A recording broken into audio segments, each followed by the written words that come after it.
Request a round of applause for these esteemed dignitaries.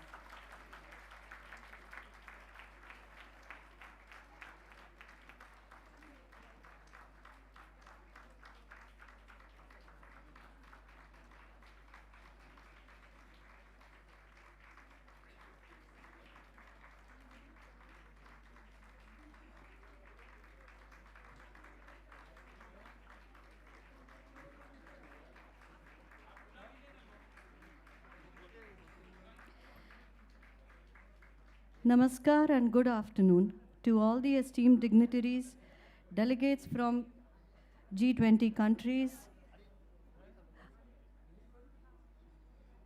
representatives of various civil service organizations, members of the Civil Reception Committee, members of the multiple working groups, and all honorable guests.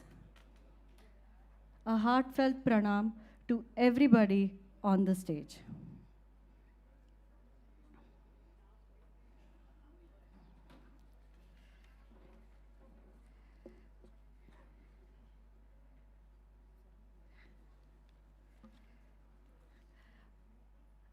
I invite on the stage Shri Vijay Nambiar, Mr. Ahmed Maftuchan, Ms. Alessandra Nilo, Dr. Vinay Sahasrabuddhe, Shri Kailash Satyarthi ji,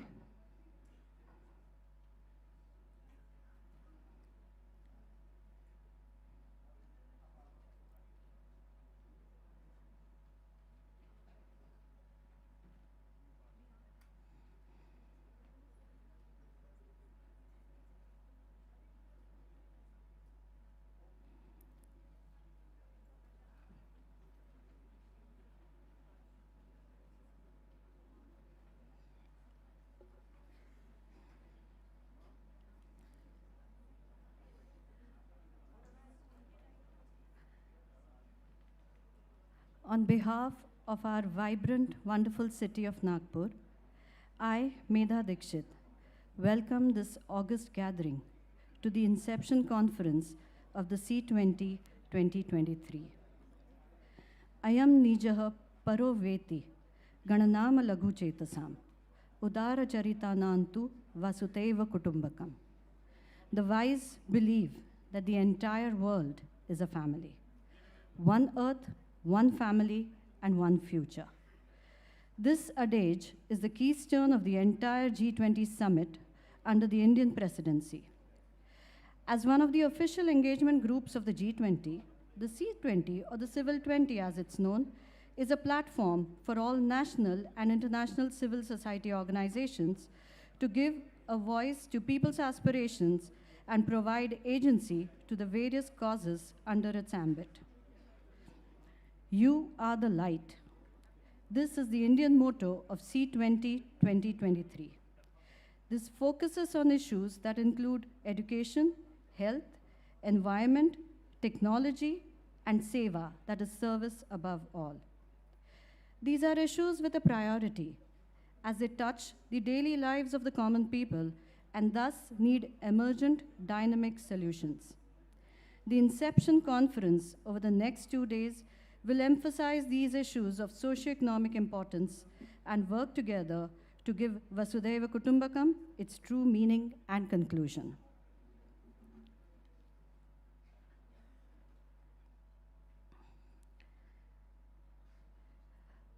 A civil reception committee was formed under the able stewardship of Sri Satyanarayan Nuval.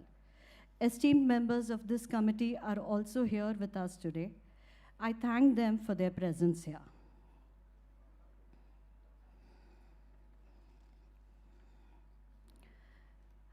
I would now like to start welcoming all the dignitaries with a bouquet and a stole. Param Pujaniya Mata Amritanandamayi, or also known as Amma. She is the Civil 20 India 2023 chair. Amma is a world-renowned spiritual leader and humanitarian and has dedicated her life to the spiritual upliftment of humankind and to helping the poor fulfill their 5 basic needs, that is food and water, shelter, healthcare, education, and livelihood. As the founder of Mata Amritanandamayi Mutt, that is MAM, a charitable organization focused on bringing humanitarian relief to people of all walks of life, Amma has also been particularly focused on meeting the needs of those surviving the aftermaths of major disasters. I request our Deputy Chief Minister, Shri Devendra Fadnavis ji, to accord a floral welcome to Param Pujaniya Amma ji.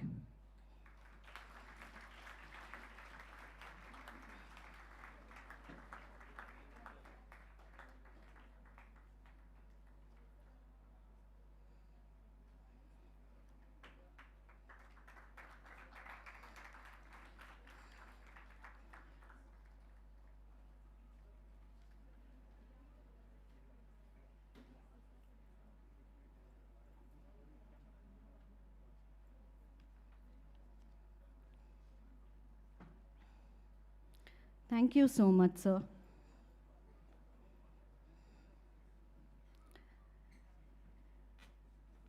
Next on stage, we have our beloved Deputy Chief Minister of Maharashtra, Shri Devendra Fadnavis ji. He represents the Nagpur Southwest constituency in the Maharashtra Legislative Assembly. He's also the chairman of Rambhau Malgi Prabodhini. I request Shri Vinay Sahasrabuddhe ji to please welcome sir with a stole and a floral welcome.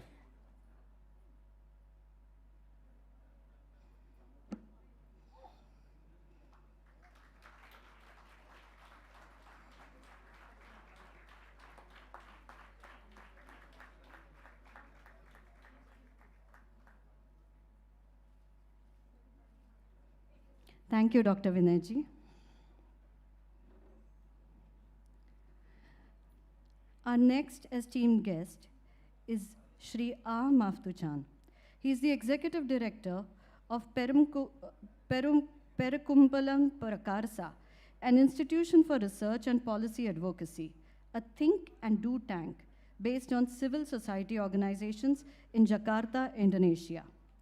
Mr. A. Maftuchan was the Sherpa of the Civil 20 Indonesia. He's a Troika member of Civil 20 and India 2023. It's a pleasure to have Nobel Laureate Shri Kailash Satyarthi with us. Welcome, Kailash, sir.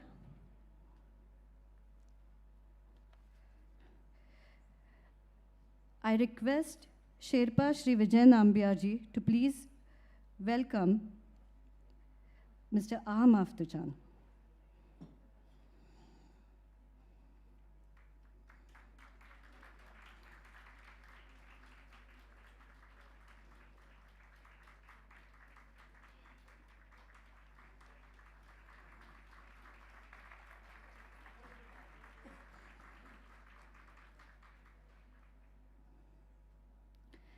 Shri Kailash Satyarthi ji is an internationally acclaimed child rights activist from India. He has been at the vanguard of the global movement to end child slavery and exploitation of children since 1980. In 2014, he was awarded the Nobel Peace Prize for the struggle against the suppression of children and young people and for the right of all children to education. I humbly request DM Kiran Sous-Sherpa to accord a floral welcome to him.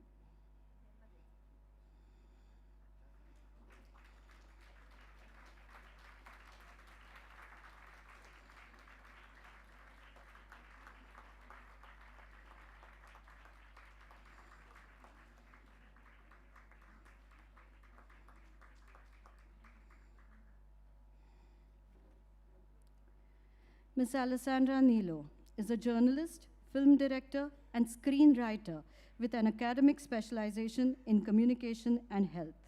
She is co-founder and executive director of Gestos, an HIV and AIDS organization located in Recife, Brazil.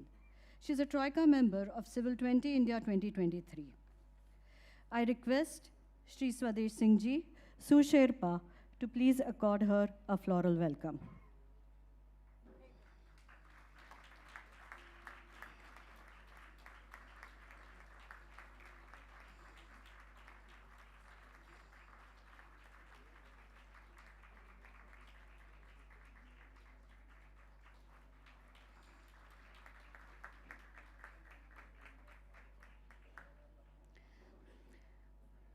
Dr. Vinay Sahasrabuddhe. He is the president of Indian Council for Cultural Relations. He is the vice president of Rambau Malgi Prabodhini, which has been a part of this organizing committee as well. I request Mrs. Vasuki Kalyanasundaram from Satsang Foundation to please welcome Shri Vinayji Sahasrabuddhe.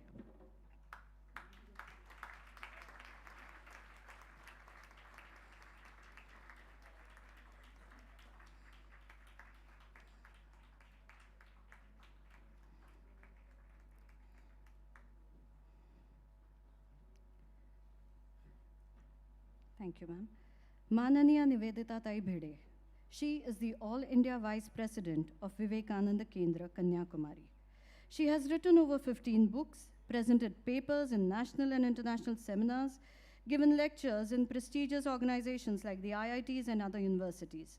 She is a core member of the Civil 20 India 2023 Steering Committee. I request Swadesh ji to please do the honors of welcoming her.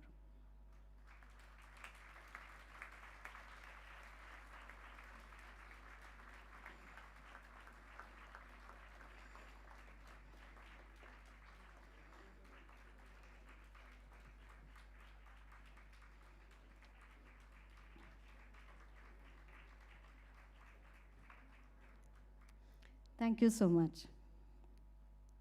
Shri Vijay Nambiar ji, he's the Sherpa of Civic 20 India 2023. He's a retired Indian ambassador. He served as the Under Secretary General of the United Nations. He was the chef de cabinet, that is Chief of Staff, under the UN Secretary General Ban Ki-moon. I request Sous-Sherpa DM Kiran ji to please welcome him.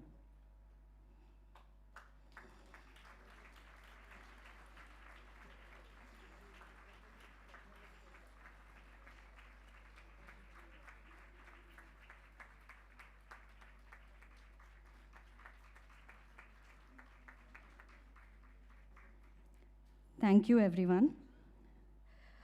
This is a special thanks that I wish to now propose here.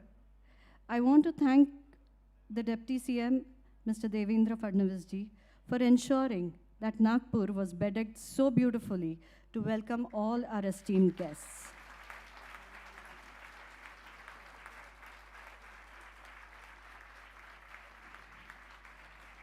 A special thanks is in order, particularly to the local administration. They have gone the extra mile. So I would like to thank all of you, sir, the Divisional Commissioner, Dr. Vijay Lakshmi Bedari, ma'am, the Commissioner of Police, Mr. Amitesh Kumar, B. Radhakrishnan, sir, the Municipal Commissioner, Mr. Suryavanshi, Chairman of the Nagpur Improvement Trust, the Collector of Nagpur, Dr. Vipin Netankar, and Mrs. Soumya Sharma, the CEO of Zilla Parishad. Thank you so much for your help.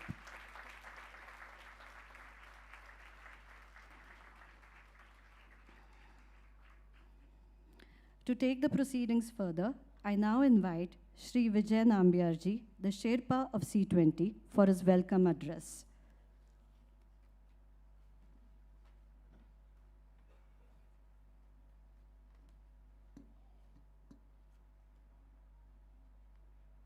Your Holiness, Mata Amritanandamayi Devi Amma,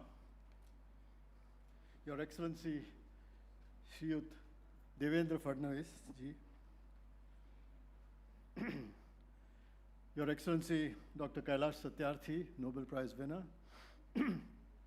Your Excellency Maftuchan, Your Excellency Alessandra, Nilo, Your Excellency Dr. Vinay Sahasrabuddhe, patron of the Rambau Malgi Prabodhini, esteemed Madame Nivedita Bhide ji of the Vivekananda Kendra, esteemed guests, ladies and gentlemen. Let me begin by extending to all of you present here a most heartfelt and sincere welcome to this city of Nagpur, to the Inception Conference of the C20 engagement group of the G20 nations, and especially for those who are coming here from abroad, a welcome to India.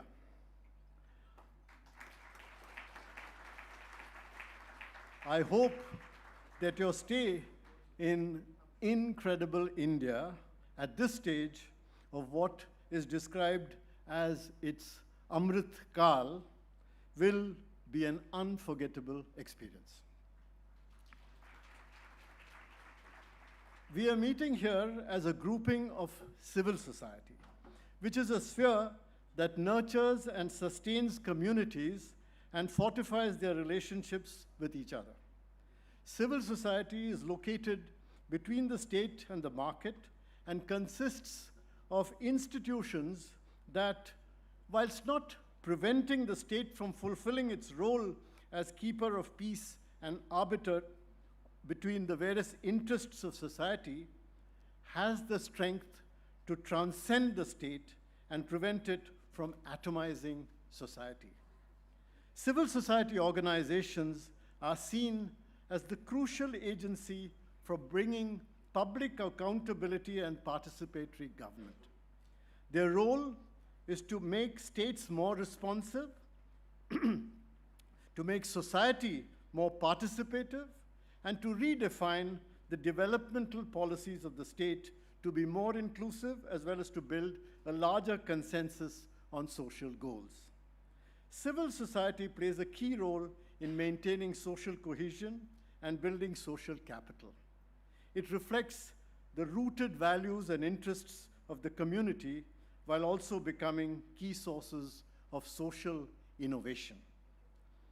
Any government, if it is to be effective, needs to reach out and seek a complementary and supplementary relationship with civil society.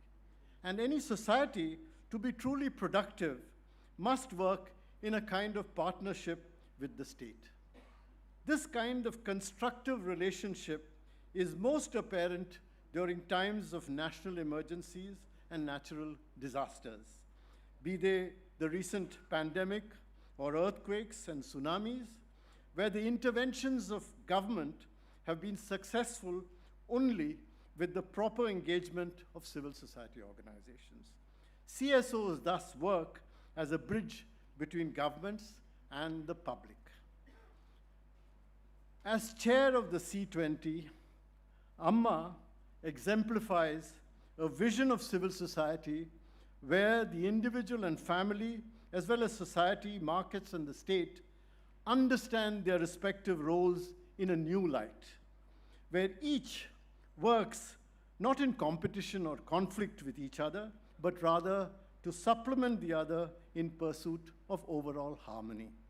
As she sees it, the foundational approach to all relationships should be unity, solidarity, and above all, compassion. The same applies to the other partner organizations at the core of C20 India, that is the Satsang Foundation, the Vivekananda Kendra, and the Rambhau Malgi Prabodhini. Ladies and gentlemen, today the world faces three major challenges. One, the challenge to the planet from climate change and the systematic depredation of the environment. Two, the challenges resulting from the rapid advance of technology and innovation in the world, which is impacting human lifestyles and relationships in an unprecedented way. And three, the challenges emanating from the increased polarization between states, especially between the most powerful, and the erosion of multilateralism. With globalization, our world has become more interconnected and interdependent. But this has not resulted in the broadening of the minds of people. Popular attitudes around much of the world remain clenched in archaic mindsets that stress exceptionalism and exclusion rather than integration and inclusion. Apart from the threat of ultra-modern weapons and technologies being diverted to nefarious purposes including the dangers in the hands of terrorists, there are new risks and vulnerabilities that arise from informatization and the misuse of the social media across the world. Meanwhile, with the growing food, fuel, and fertilizer crisis around the world today, the economic situation, especially of many developing countries, has deteriorated markedly. Many are falling deeper into debt, and an increasing number are unable to repay their debts without incurring harsh public spending cuts that adversely affect the rights and well-beings of their people. The systematic nature of their debt problem cannot be resolved by creating more debt. The current volatile global economy and limitations of the debt architecture call for more timely and multilateral restructuring mechanisms. Today, the world is also paying the price for our neglect of the traditional teachings of our elders, of learning to live in harmony with nature and our environment. The collective global actions we are taking to tackle climate change and in a range of areas, including net zero commitments, have fallen consistently short of the mark, and much work remains to be done to ensure their sustainability. Meanwhile, progress on the SDGs also remain woefully inadequate in the post-pandemic world. We need to achieve better access to education, livelihoods, and resources, eliminate discrimination based on gender and disability, ensure greater women's leadership in all levels of decision-making. In countering the negative trends that I've just mentioned and encouraging the correct use of global public goods, CSOs, that is civil society organizations, can play an important role. On the one hand, they must insulate people from the deleterious effects of new technologies and services, and on the other, they must help leverage the innate, innovative capacities of our people around the world towards bringing new benefits, security, stability, and what we call samriddhi, as well as a confidence and moral purpose to our societies in a manner that is truly inclusive. The theme of India's G20 presidency, Vasudhaiva Kutumbakam, one earth, one family, one future, provides a guiding light to our engagement groups to work towards a more cohesive world that is shepherded by India towards oneness. Indian society is known for its uniquely dynamic and plural character, which is autonomous in nature and which also strives towards integration. At this Inception Conference, we will strive to learn from the experiences of previous meetings and work closely with other member states of the C20, especially with the Troika. Build coherence in global policy advocacy issues and take forward India's leadership role by launching a truly popular campaign by involving the Indian people on G20 issues in what is called a Jan Bhagidari. At the level of civil society, we shall connect with all key stakeholders as we prepare for the C20 summit later in the year in Jaipur. The logo of C20 India symbolizes the flame of hope, self-motivation, and selfless service. The tagline, "You are the light," is a call to every member of civil society to come together, make their own paths, find unique solutions, and resolve issues through collective work. Welcome to the Inception Conference in Nagpur.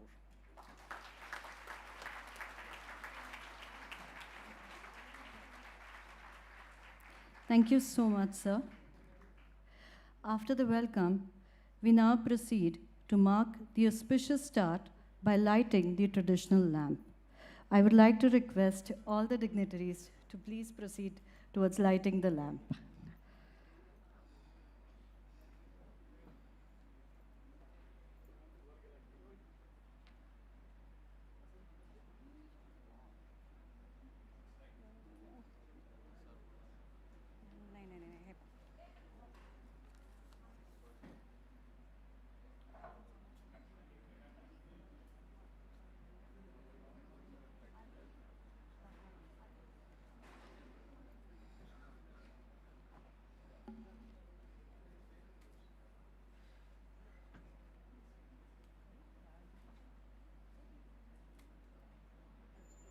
there is a candle. There is a matchstick candle. Everything is there.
We shall now be playing a short audiovisual clip to better understand the working of the C20.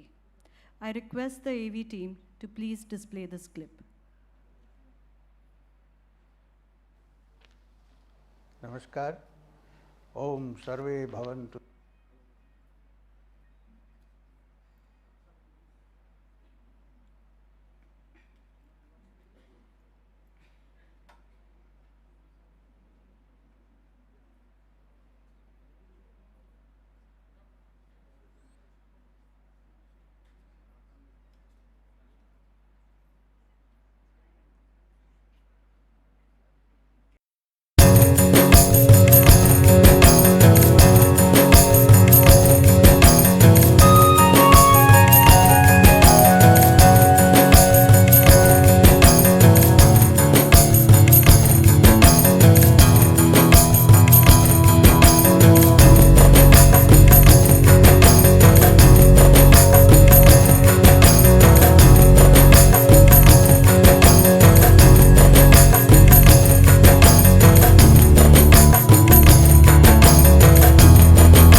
ഹൃദയദീപങ്ങൾ തെളിയട്ടെ.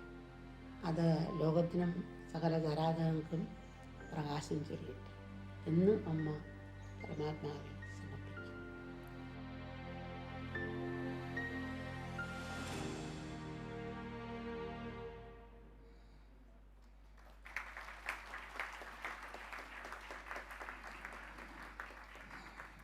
Thank you. To take the sessions further, I request Mr. Ahmad Maftuchan, Sherpa of C20 Indonesia, to take the podium for his address.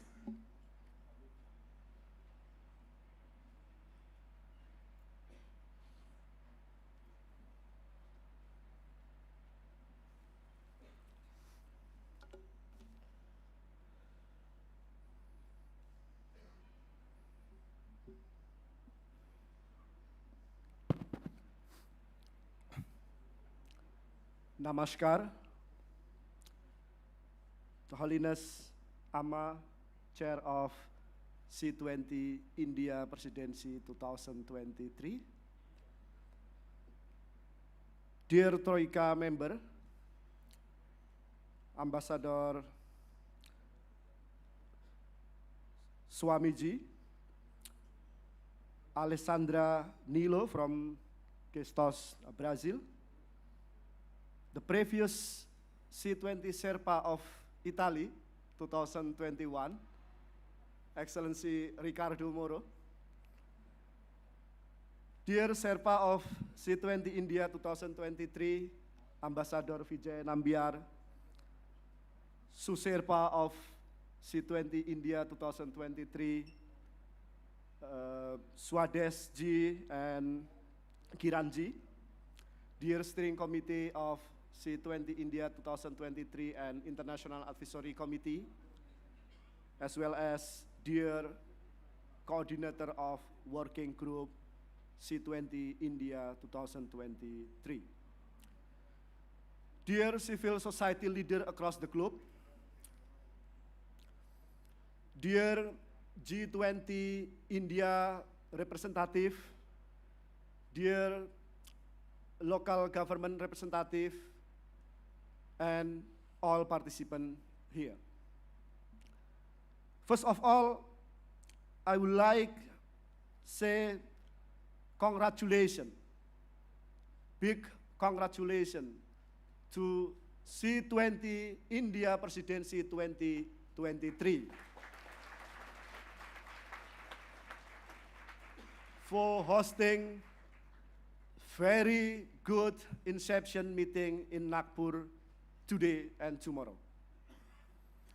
It is a very important occasion in terms of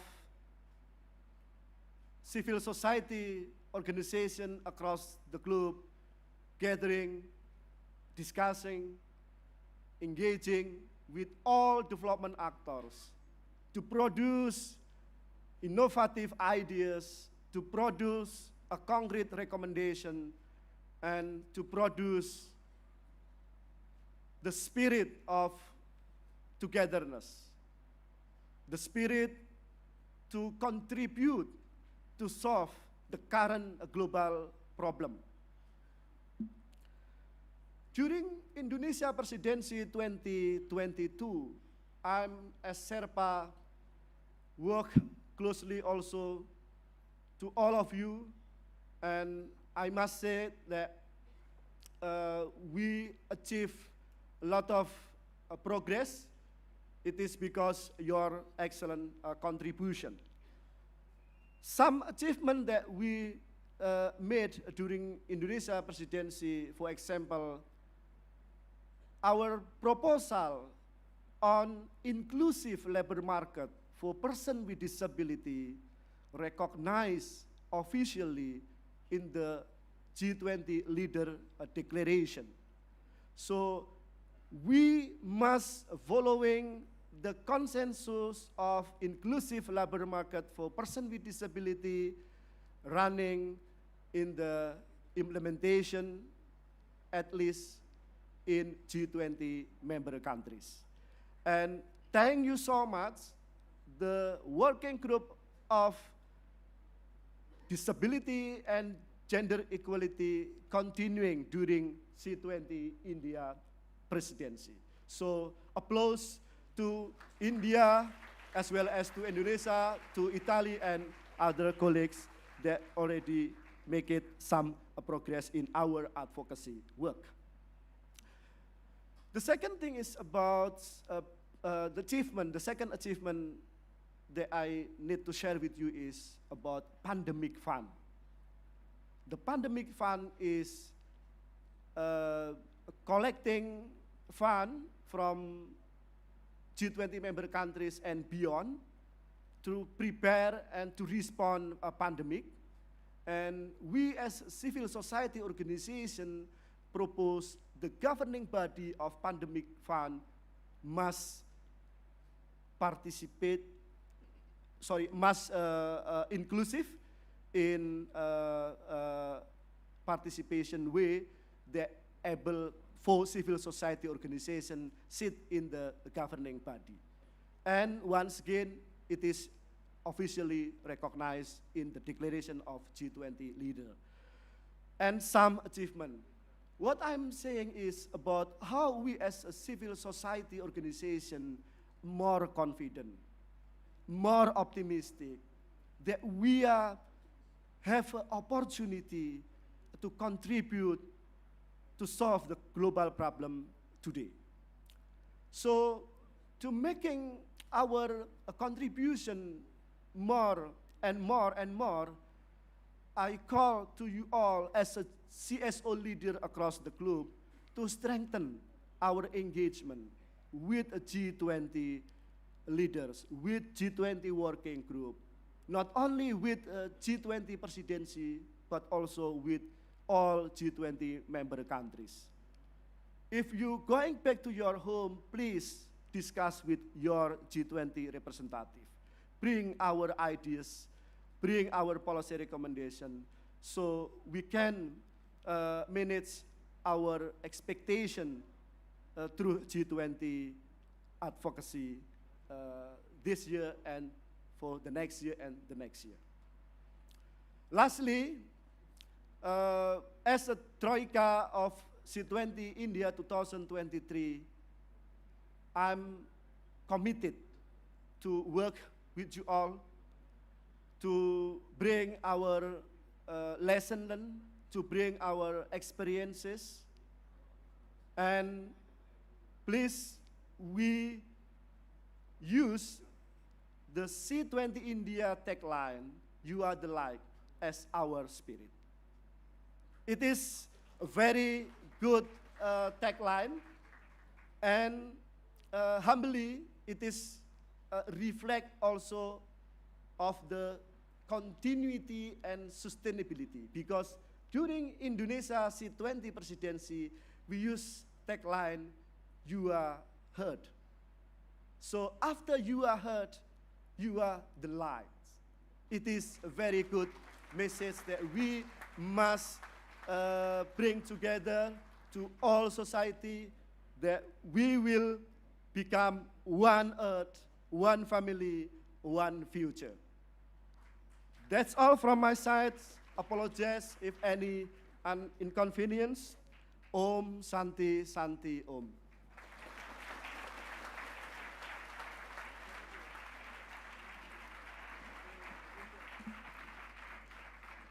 Thank you so much, sir. I now invite Ms. Alessandra Nilo, the Troika member C20 2023 from Brazil, to share her thoughts with the gathering.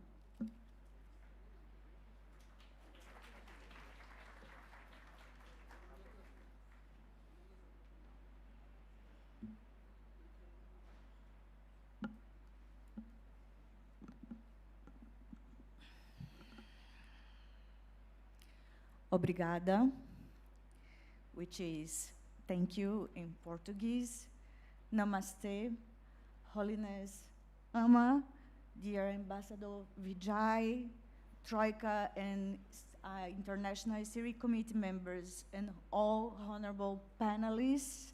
It is an honor to be here, and I respectfully salute all eminent persons of these sessions, the organizers behind the scenes, and the citizens of Nagpur for organizing this Inception Conference.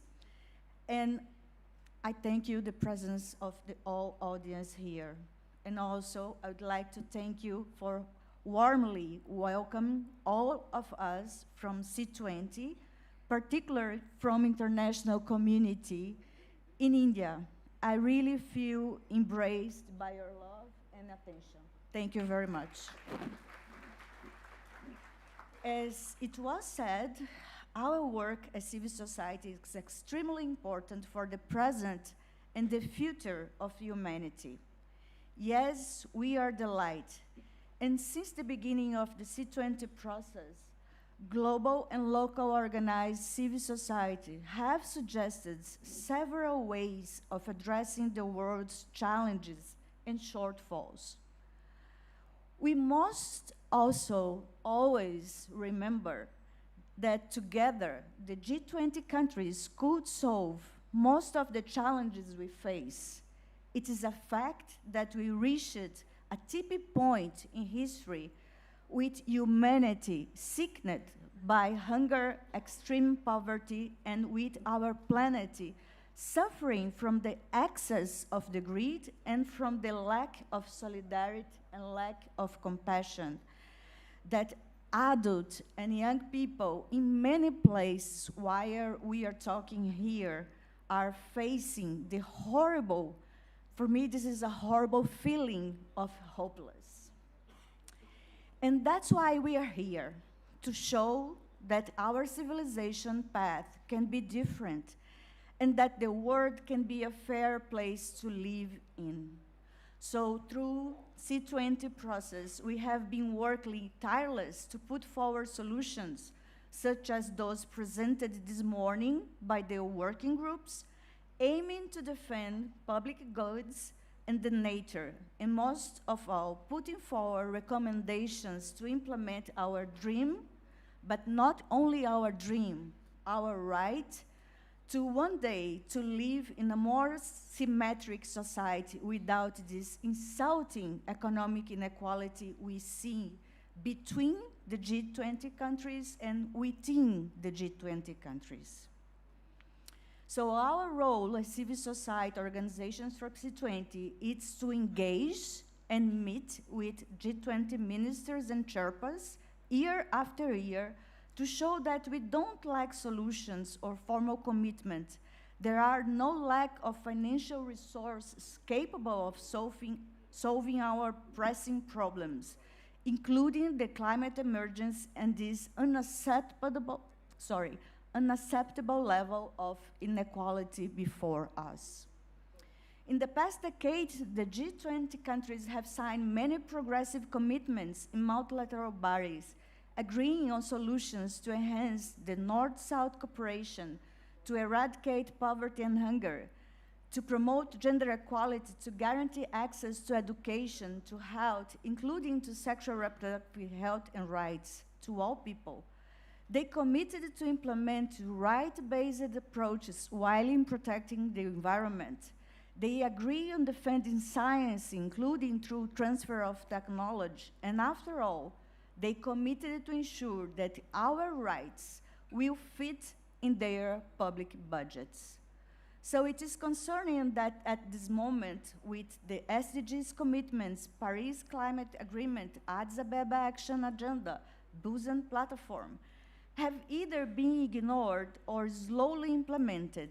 It indicates that our big challenge, perhaps, is that the world is lacking leaders truly committed to take the necessary steps to implement what their states at the multilateral level have signed, included through the G20 communiques.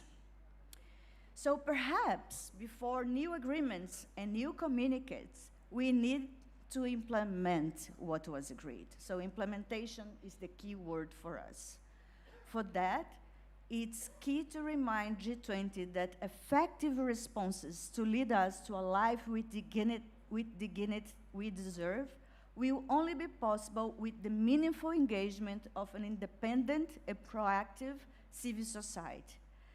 I think I'm saying that with a little bit of trauma because as you know, in the past years, we suffered in Brazil with a government that treated civil society like enemies, that tried to silence our voices through violent acts.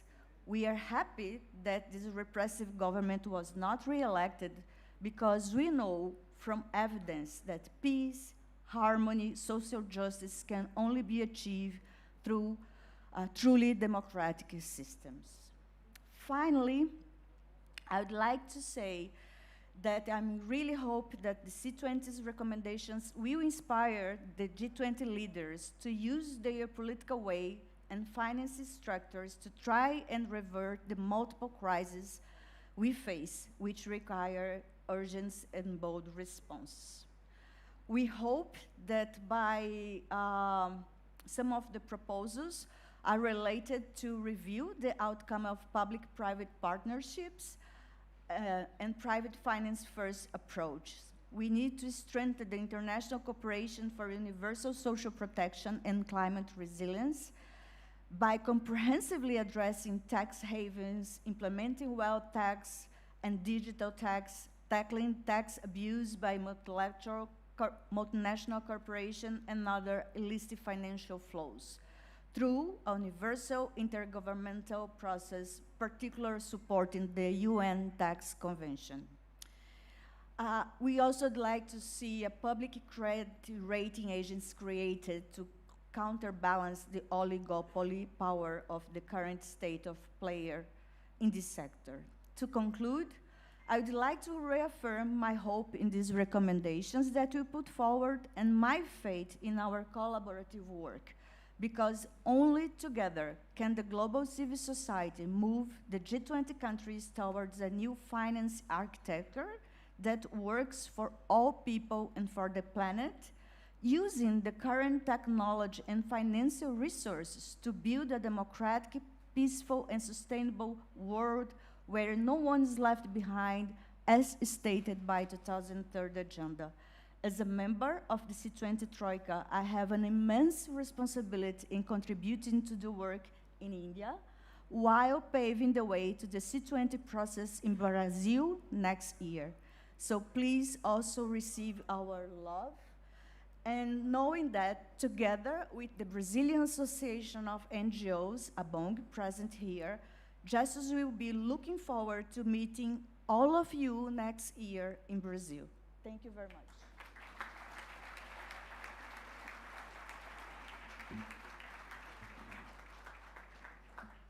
Thank you. Thank you, ma'am.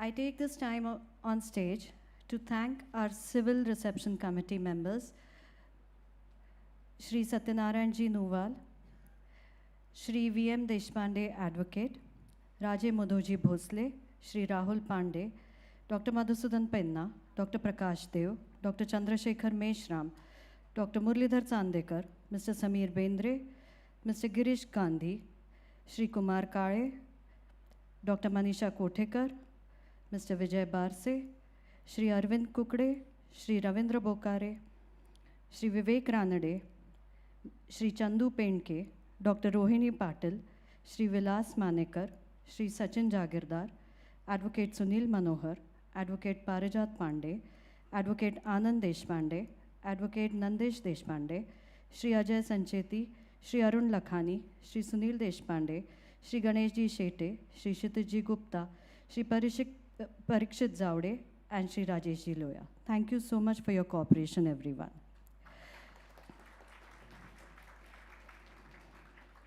To take the session further, I request Dr. Vinay Sahasrabuddhe ji from Rambhav Malgi Prabodhini, patron and of the Civil 20 Secretariat, to present his Secretariat report.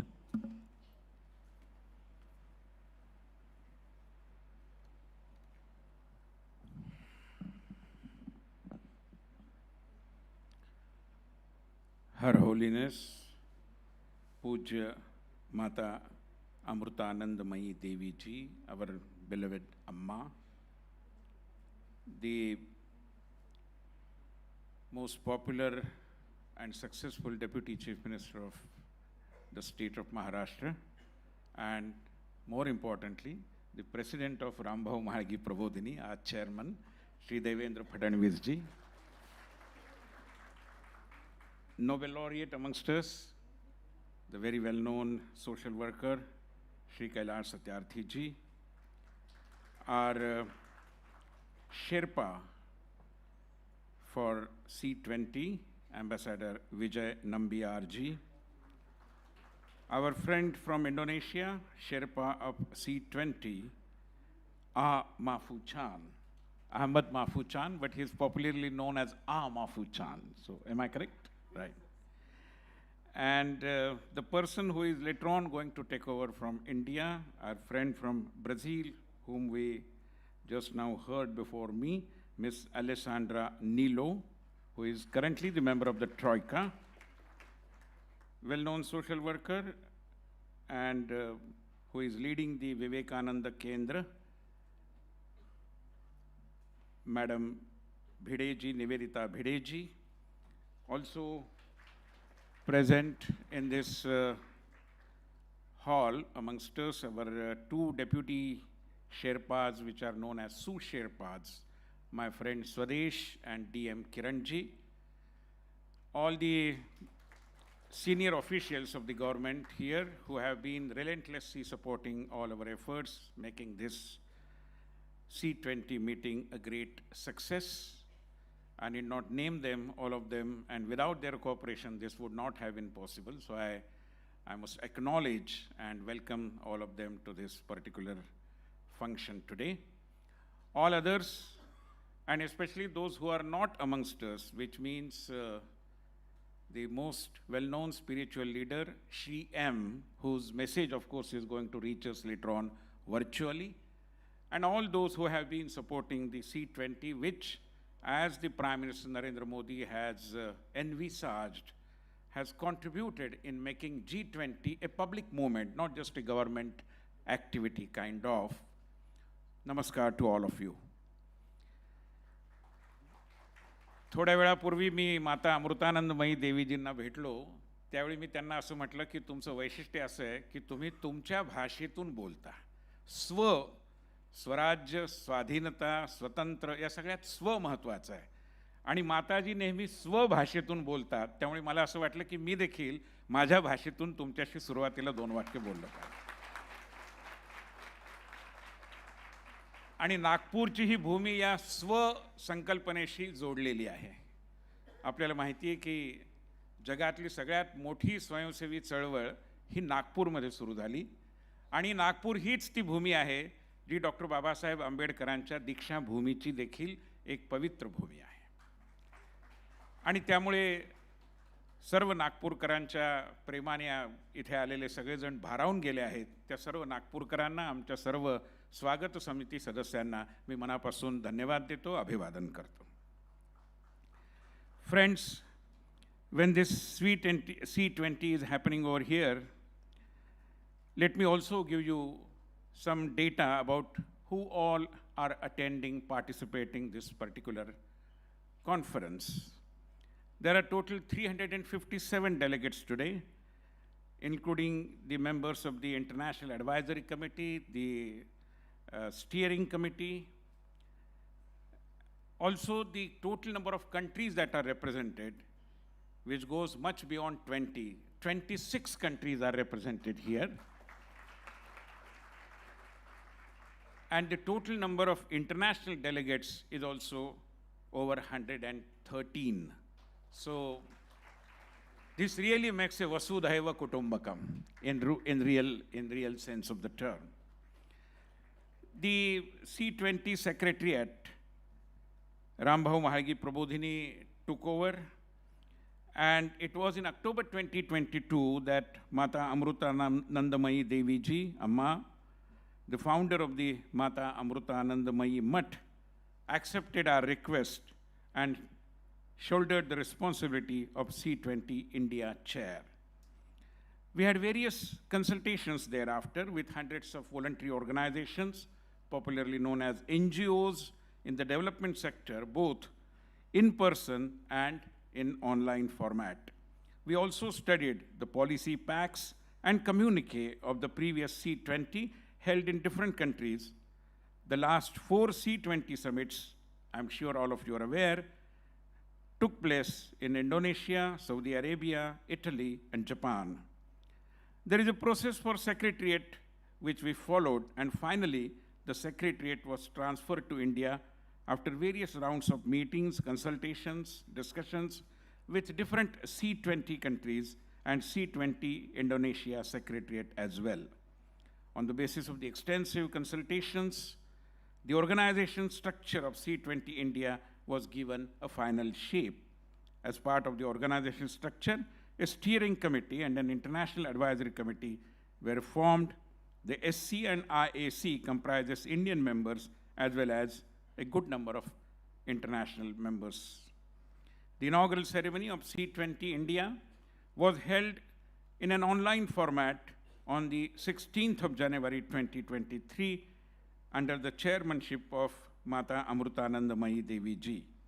The online ceremony was attended by distinguished members coming from both government as well as non-government sectors, including Shri Amitabh Kant, the Sherpa of G20, who is the former CEO of the Niti Ayog as well, Union Minister Shri Anurag Thakur, Shri V. Muralidharanji, Tamil Nadu Governor Shri R.N. Raviji, Kerala State Public Education Minister Shri V.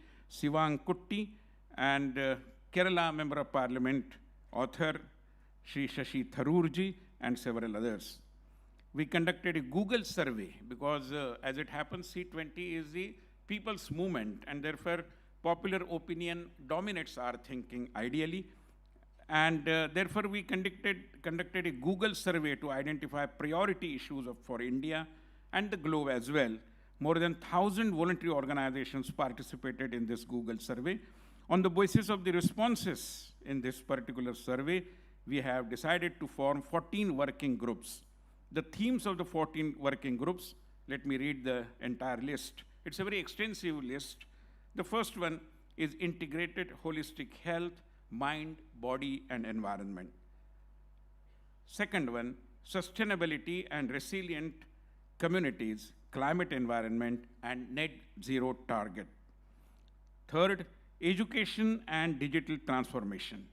Fourth, gender equality and disability. Fifth, technology. Then, of course, we have sustainable development. We also have a working group on rivers. We also have a working group on delivering democracy. We also have a working group on the Indic tradition of Seva. And we also have an important working group for preservation and conservation of traditional art, artisans, and culture as well. So I believe not a single important sphere of public life is left untouched. We certainly are not stopping here. We know that there are many small organizations in tier 2 and tier 3 cities of India, and we have a passion for, who have a passion for voluntarism.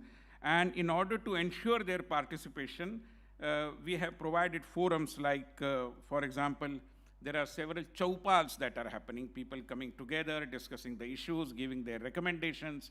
There are some Samaj Shalas, which is kind of a school for social workers. Again, they are coming together, reflecting their views on various policy issues and giving us the recommendations.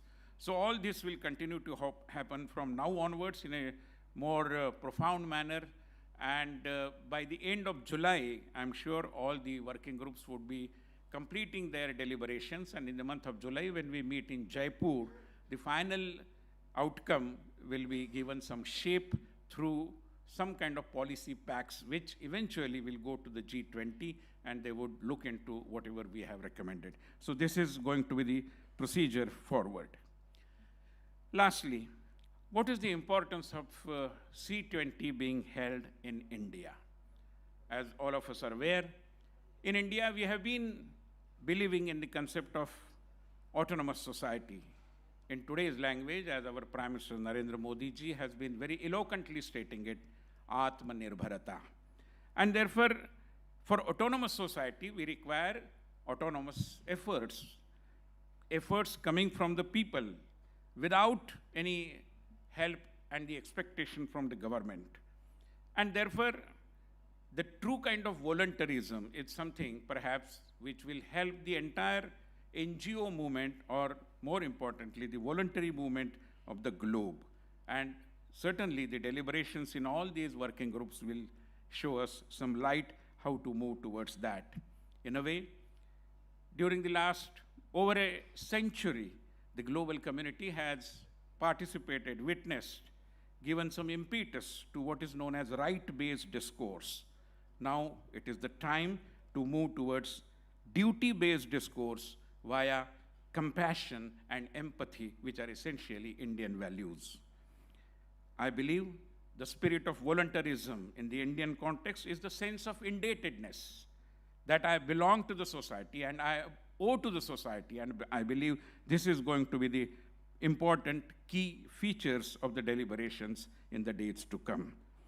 In Gita, it is said, Adhishthanam tatha karta, karanam cha pruthagvid, vividhascha pruthak cheshta, daiva chaivatra panchamam.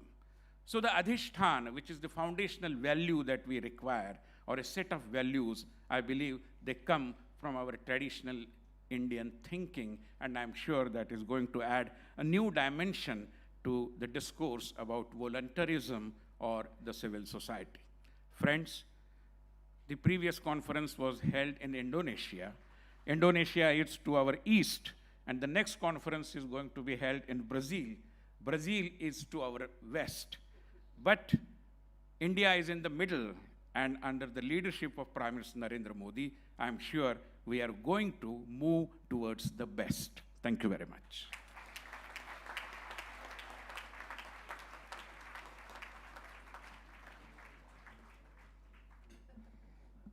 Thank you so much, sir, for the Secretariat report.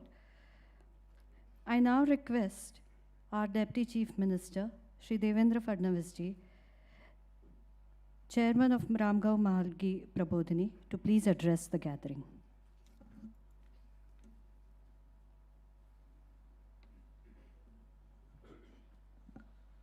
Namaskar. Her Holiness,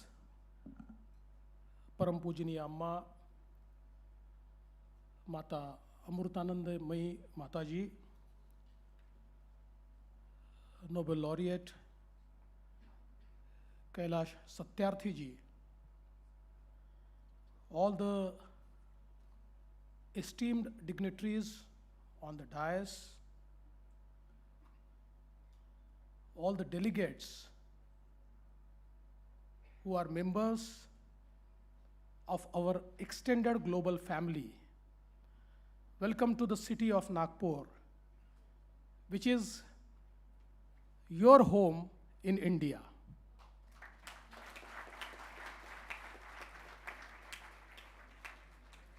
It gives me immense pleasure to welcome you to the city of Nagpur, which is also known as Orange City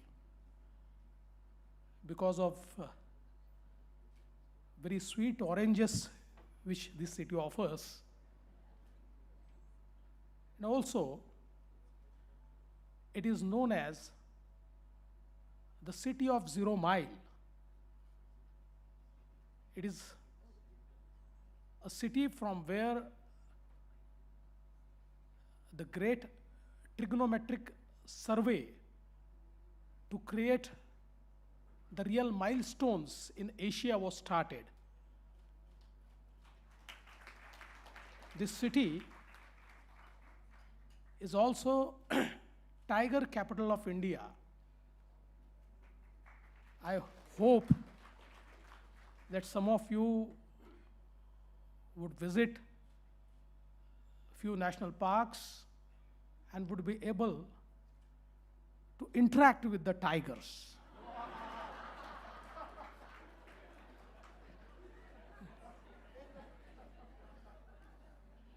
Because we always say that tigers are the gentlemen.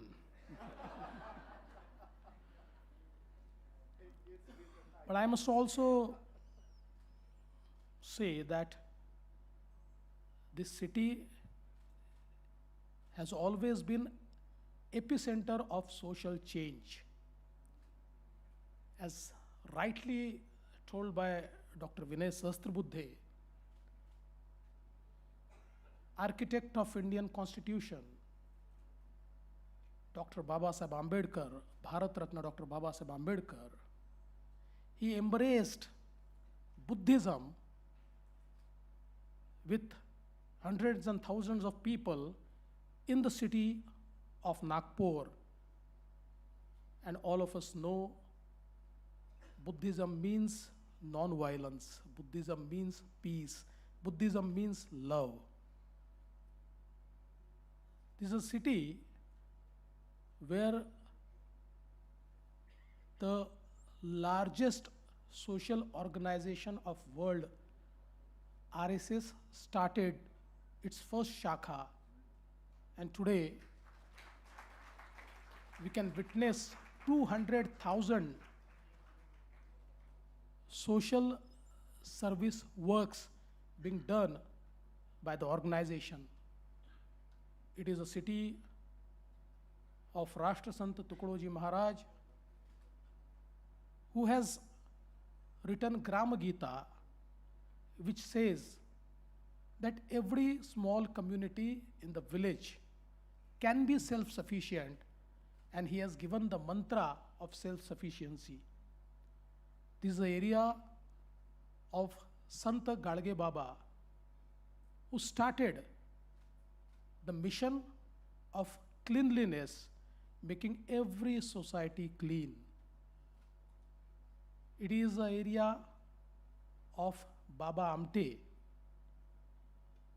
who started working for downtrodden, for those who are outclassed. And this is also area where father of our nation, Mahatma Gandhi ji, lived for many years and started the biggest freedom struggle for India. So I think that right now, all of you are in the heart of India, and I would like to welcome you to the heart of India.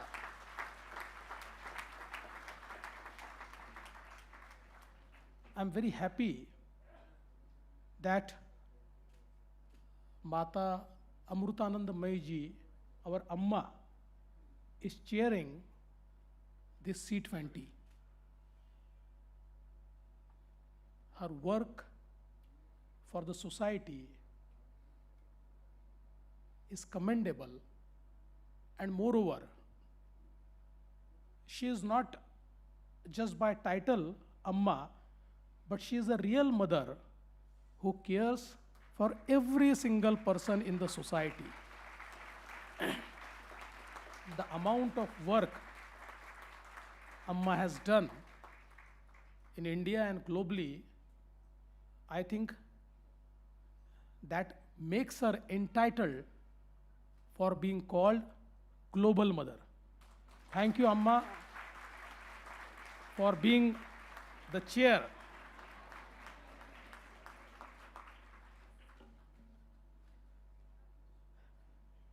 At the very beginning, I must thank our Honorable Prime Minister, Shri Narendra Modi ji, who is chair of G20, for democratizing G20. G20 in India is no more a boardroom or ballroom discussion. It has become people's movement. Every single Indian now knows about the deliberations in G20.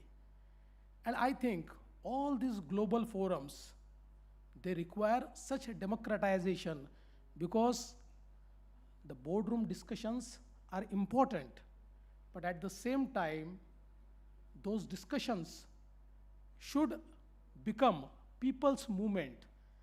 Then only we can see the social change which we require, and that has already began in India. And I must thank all the G20 nations for giving us this opportunity, and especially to the team C20 for giving us this opportunity. You can see the excitement in the city of Nagpur. People are very excited to welcome you all. I think the role of civil society is very important, because we know that governments are legal power, but civil society is a moral power. And any legal power without morality is a disaster.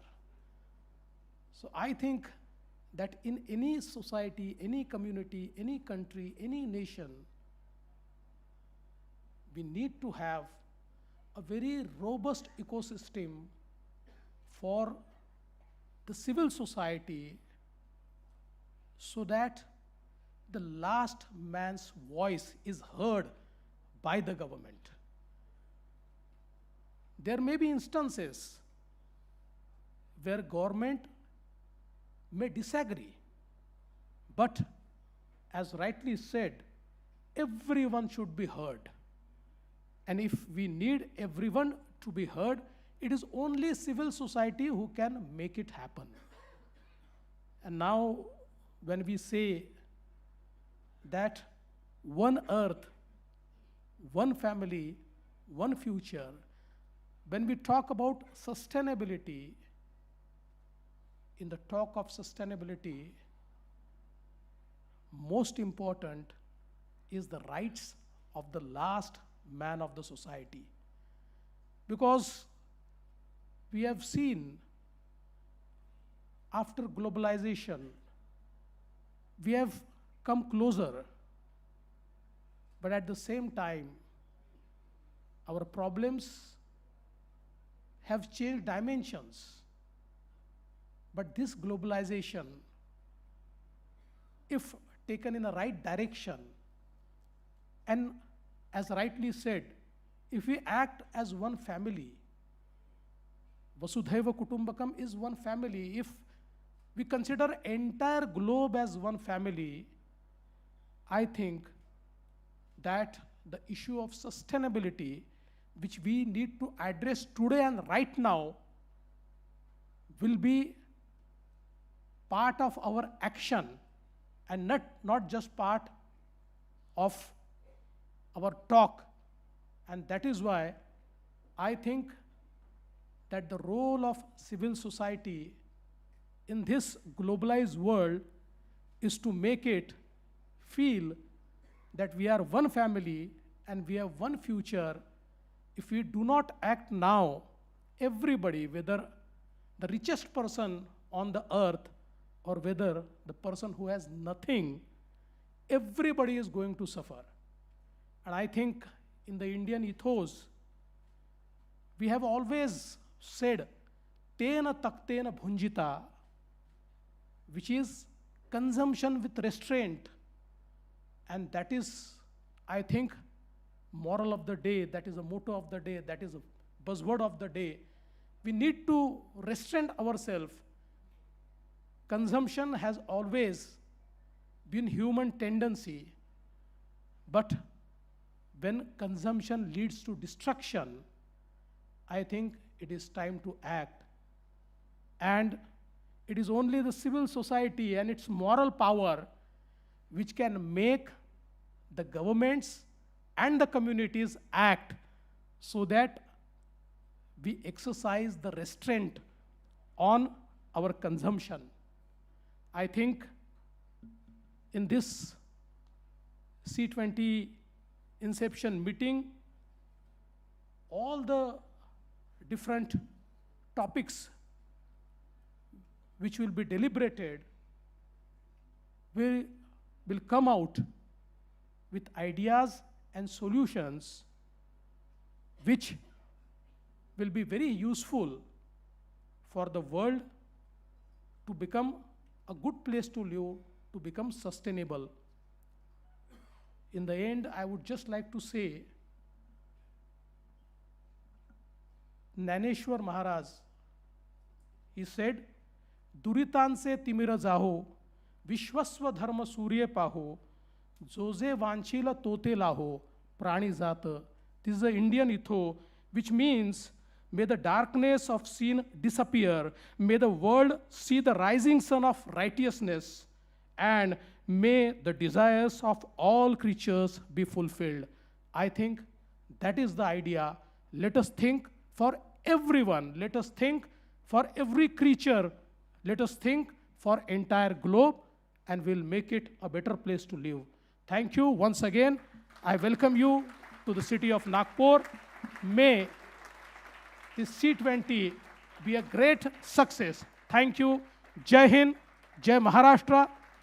And I think Vinay ji would not be happy if I don't tell you about Rambhav Magi Prabodhini, because my speech till now was in the capacity of government, in the capacity of Deputy Chief Minister.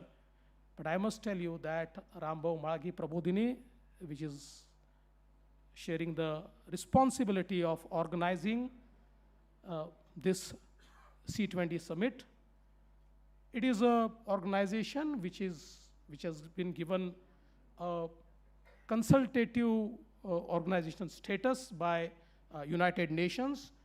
It has been working for past 50 years, and it has worked on many issues in many fields, right from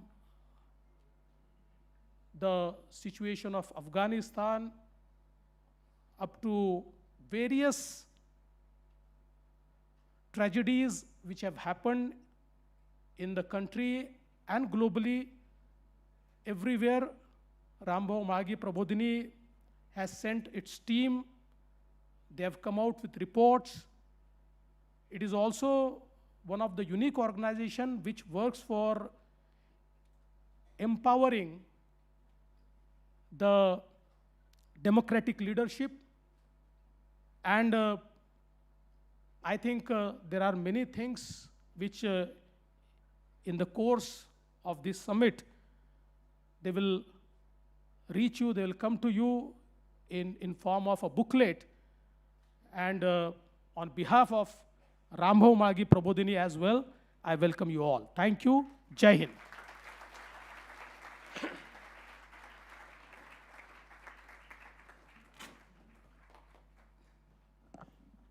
Thank you so much, sir. I next invite Shri Kailash Satyarthi ji, Nobel Prize winner and founder of Kailash Satyarthi Foundation, to take the podium for his address.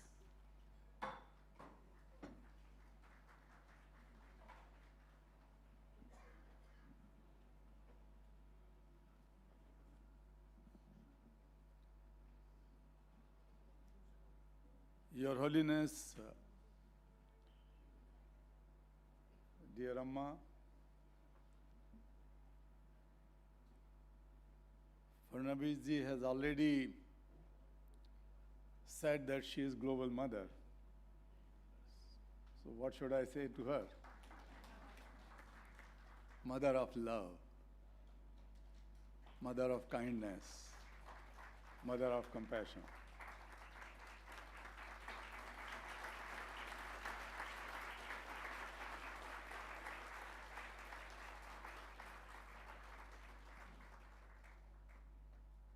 Respected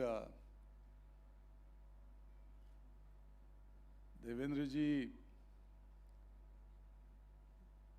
Deputy Chief Minister, one of the most dynamic, visionary young leaders of our nation. We are proud of you.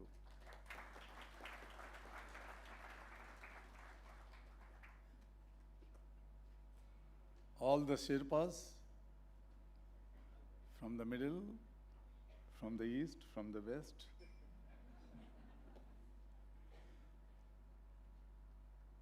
So it was good that one Sherpa was sitting in my east and one was in the west.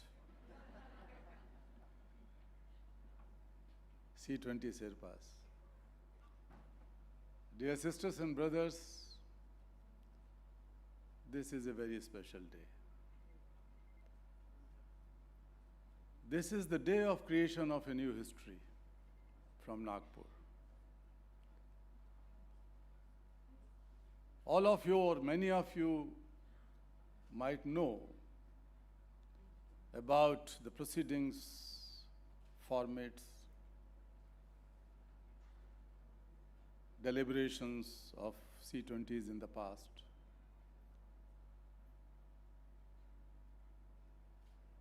But perhaps this is the first time in my knowledge that this C20 is driven by the core values of spirituality.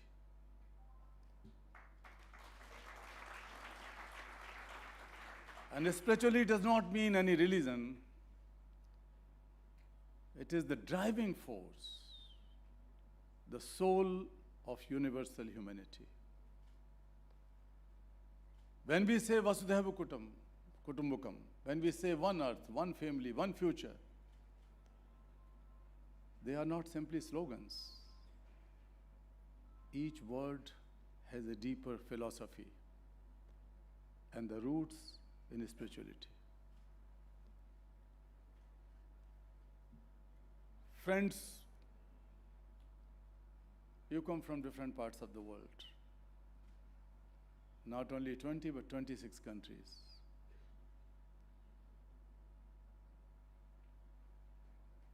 You are already welcomed in Nagpur. But when I try to welcome you in India, let me say one thing. India may be the land of 100 problems, but India is the mother of 1 billion solutions, and I welcome you at the motherland of 1 billion solutions.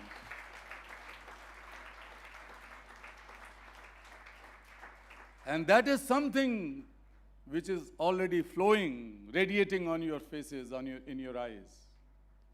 Not the problems, but solutions. And these people who are sitting here and deliberating for next 2-3 days, I'm sure that they will come not only with recommendations, or proposals to G20, but they will come out with more deeper solutions to the problems, more sustainable solutions to the problems.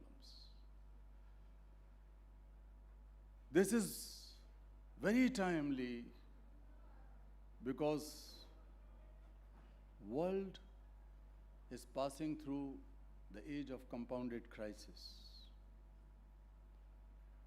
of civilization.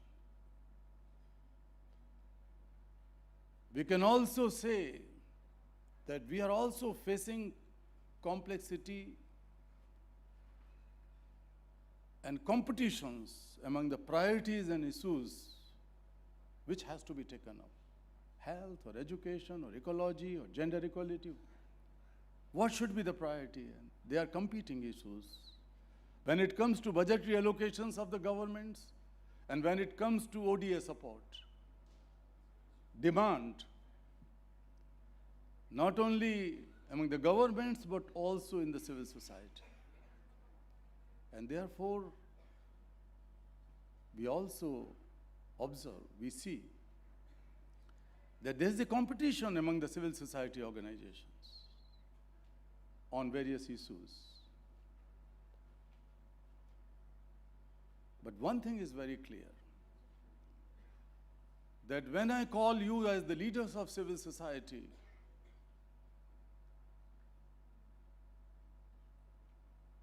you represent the voice of most voiceless people of the world. You represent the faces of most invisible people of the world. You are the custodians of collective conscience of very ordinary people on this earth. You are the propellers of democracy. Because you can question and you can answer in solutions, and that you do. I could recall when I had a crazy idea of organizing a worldwide march against exploitation of children, child slavery in 1998 that went across 103 countries. It took 6 months from 3 corners of the world. My belief was the young people, the children, women, but in an institutional manner, civil society organizations. And definitely the governments have supported it. With a difficult demand that we were demanding for an international legislation to end child slavery, the abuses and exploitation of children across the globe. There was no international law until 1998. But when we were marching, and the young tiny children were demanding and chanting, no more guns in tiny hands, no more tools in tiny hands. We want books, we want toys, we want pencils. And when the march ended up in Geneva in the General Assembly of ILO, dozens of leaders of the world were in tears because the voice, the strong, compelling, moral voice came from children of the world. And that was a concrete contribution, and my trust in the civil society organizations has grown multifold. But it does not mean that all the civil society organizations are like that. Some are driven by very tiny selfish interest. Some are driven by certain agendas, influence of some other forces, and so on. So many complexities. But I think the G20 will show, C20 will show to the world that these 115 or 130 leaders came from 26 countries will make a family. When we say that we have to make this world whole family, let us begin with ourselves. You are sitting here 2-3 days. Try to make this a family. And then we can demonstrate to the rest of the world. Friends, there are so many examples I can give. But I will point out 2 or 3 things here. During pandemic, we have all seen and experienced that how the world is not only interconnected, but it has a deeper feeling and sense of responsibility of interdependency. Ordinary people were giving their plasmas and blood, trying to organize medications. I work across 140 countries in the world, and I was receiving phone calls and emails from my friends across the globe that how not only medical professionals, not only the police people or the governments and civil society, but very ordinary people were able to demonstrate their deeper compassion in solving each other's problem. So people like us thought that this sense will prevail.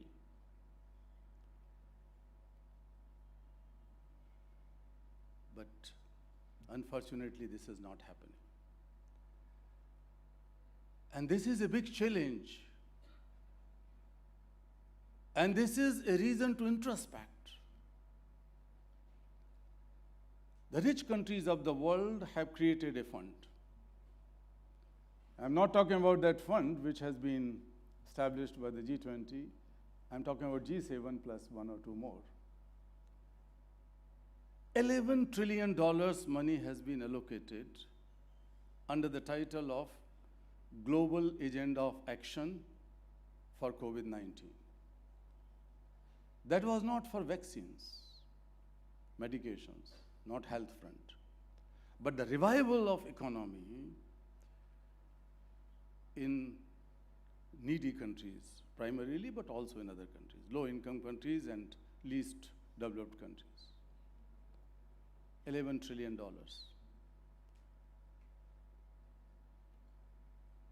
We thought that maybe $1, 2, 3, 5 million trillion dollars will go to those African, Latin American, and some of the Asian countries.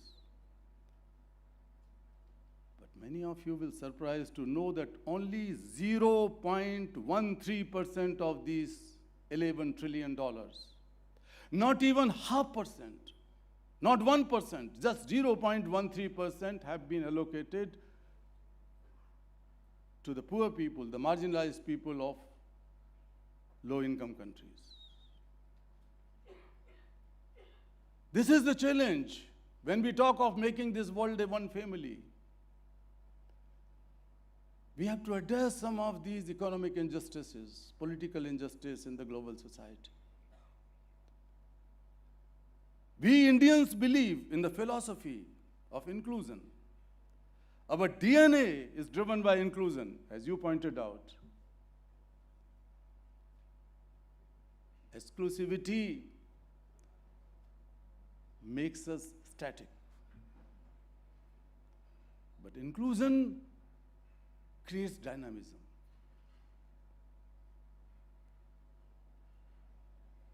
There are other benefits of it. But take the case of United Nations today. My question is whether the United Nations is able to maintain and promote the core philosophy, the core value of multilateralism, and a sense of mutual responsibility and accountability. Political justice and protection. This power is eroding. Look at the situation in Afghanistan where young girls are deprived from education. All the efforts have been made for years, for decades. But in the end of the day, Taliban comes and stops schools, colleges for girls. Nobody could do anything. I'm not talking the depression, I'm talking about challenge. Ukraine-Russia situation. So many other examples.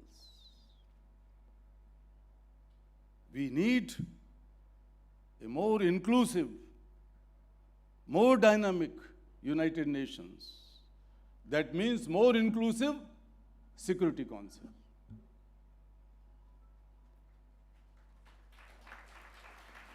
Those who are fighting, those who are creating problems, they have the power to veto. More inclusive. Inclusive G20. We have only one African nation in G20. European Union is also a member, but not the African Union. African Union is observer. From India, we should raise the voice that we will fight for the global South.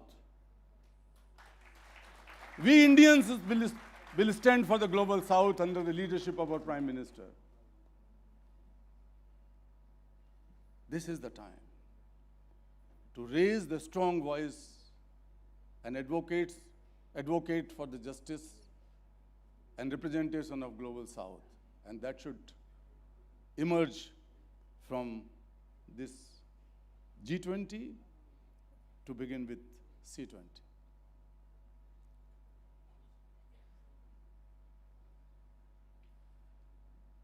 Not during the pandemic.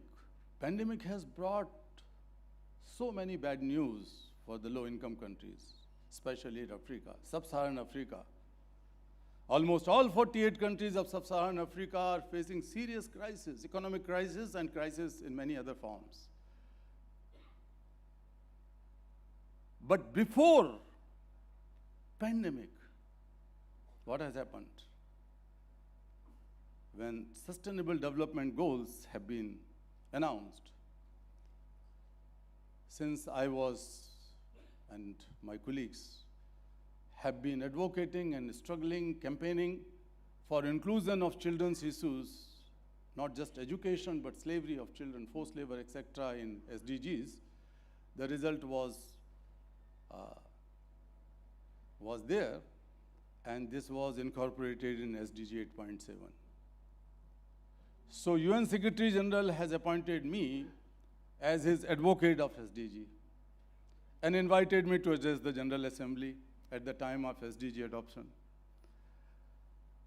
So people like us were celebrating and saying that now the things will change, at least in the lives of the most deprived children on the earth, left out children on earth. But between 2016, when the SDG has been adopted, and 2020, it's the first time in 20 years or more than 20 years, the number of child laborers, child slaves, child trafficking victims has increased from 152 million to 160 million. That was before pandemic. So the challenges are bigger. When I say Vasudhaiva Kutumbakam, I owe a deep moral responsibility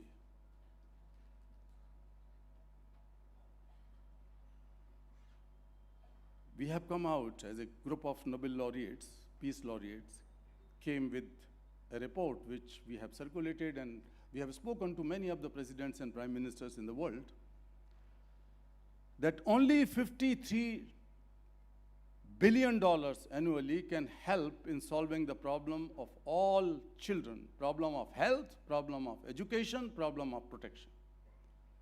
Not only that, this $53 billion would also help in protection of all new mothers and pregnant women in all low-income countries.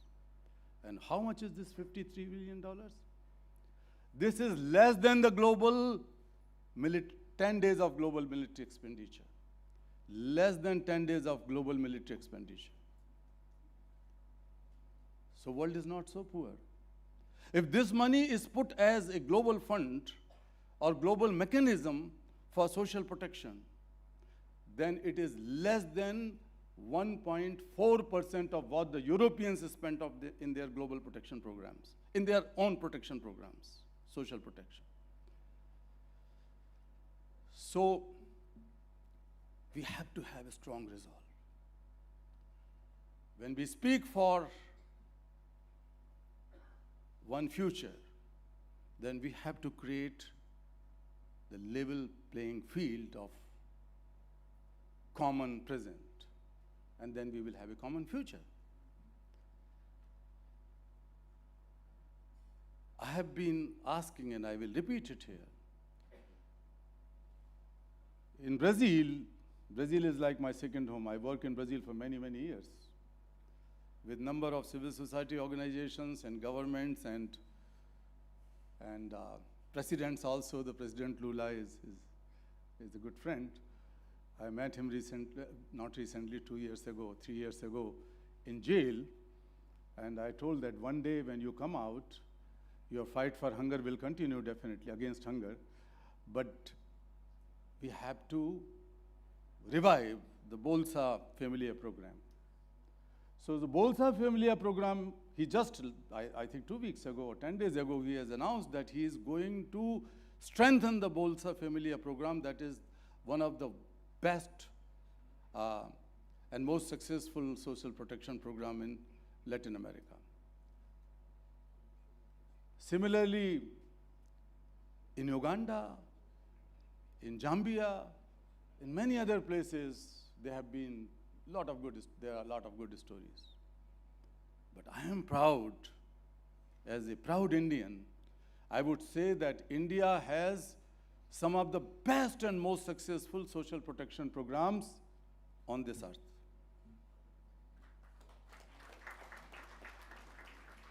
Our midday meal program, our newly launched Vatsalya program, this Beti Padhao, Beti Bachao, these are some of the social protection programs where we have been able to showcase to the rest of the world that there is a need of a global or universal child benefit, where the children can directly get financial support, children who are most marginalized and most left out children. So finally, while thanking you, I could not restrain myself in in the presence of Her Holiness Amma and lot of people sitting here in saffron robes, spiritual personalities. But it is not necessary that the spiritual personalities live in only saffron robes. There are ordinary looking people, nice people, bringing this world a better place, making this world a better place, are spiritual people, spiritually driven people, in any religion, in any culture, in any society. I would say, dear friends, world has not yet learned how to walk together.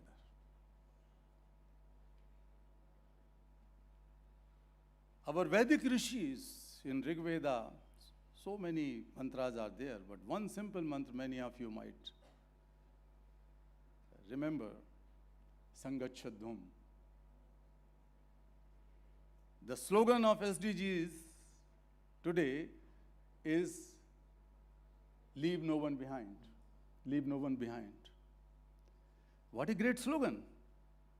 But those who are talking about this slogan, they have left many people behind at the cost of others people keeping behind, they are running faster. This is unacceptable. We from India are calling that, let us walk together, hold each other's hand. People who are able to run faster, they have to restrain themselves. That is like a tapasya. To just wait and hold the hand of someone who has left out and left behind. Samvadadhvam. We have to create a culture where we can talk freely, and our language should be language of unison, language of humanity, language of love. Samvadadhvam. So, Sangachadhvam Samvadadhvam Samvo Manansi Janatam Deva Bhagam Yatha Purve Sanjananam Upasate. So let us sit together and try to unite our minds and souls. The mantra says. And it says that let us construct a common knowledge based on the wisdom of our ancestors anywhere in the world. Sanjananam upasate. That is the simple meaning of this Ved mantra. Let us create that knowledge. And that is possible only when we do something special.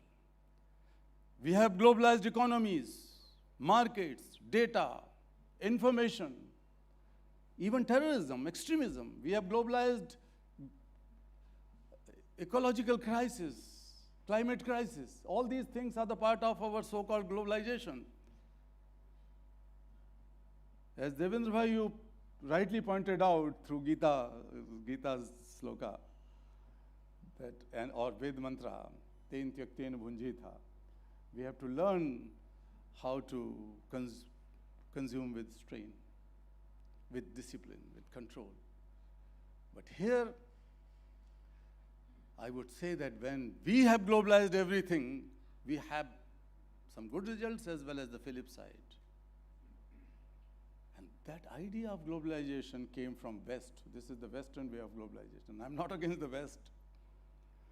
But being an Indian, I would say that this is the time, this is the land India should lead the globalization of compassion. Let us globalize compassion. Compassion is not sympathy. Compassion is not empathy. When you feel the suffering of others as your own suffering, with a deeper drive to elevate the suffering of other person as your own suffering, then you are compassionate. We are all compassionate, but we kept our compassion in small circles for our own siblings, biological children, husband, wife, friends, etc., etc. Sometimes It's very difficult to say that husbands and wife have really compassionate relationship. Hope it should happen. But this is biological, between mother and child. What do you call it? When the child comes in the womb of mother, the whole perspective changes, the emotion changes, the behavior changes. That is driven by compassion. So, compassion is within each of us. I call upon you, dear friends. Believe me that God can never be, Allah can never be, Hamare Bhagwan can never be so meager that they had sent you on the earth with a handful compassion or anything which is handful. We all have the oceans of compassion. We are born with the ocean of compassion. So let us enlarge the circles of compassion. Let us globalize compassion. And that should be the message from this C20. I wish you all success. Thank you.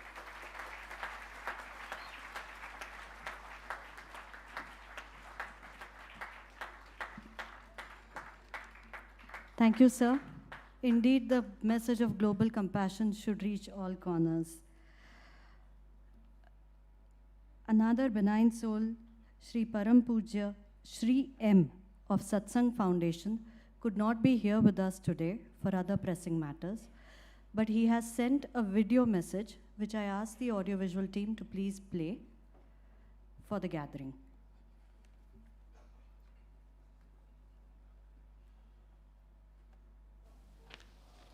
Namaskar. Om Sarve Bhavantu Sukinaha, Sarve Santu Niramaya, Sarve Bhadrani Pashyantu, Ma Kaschid Dukhapat Bhavet.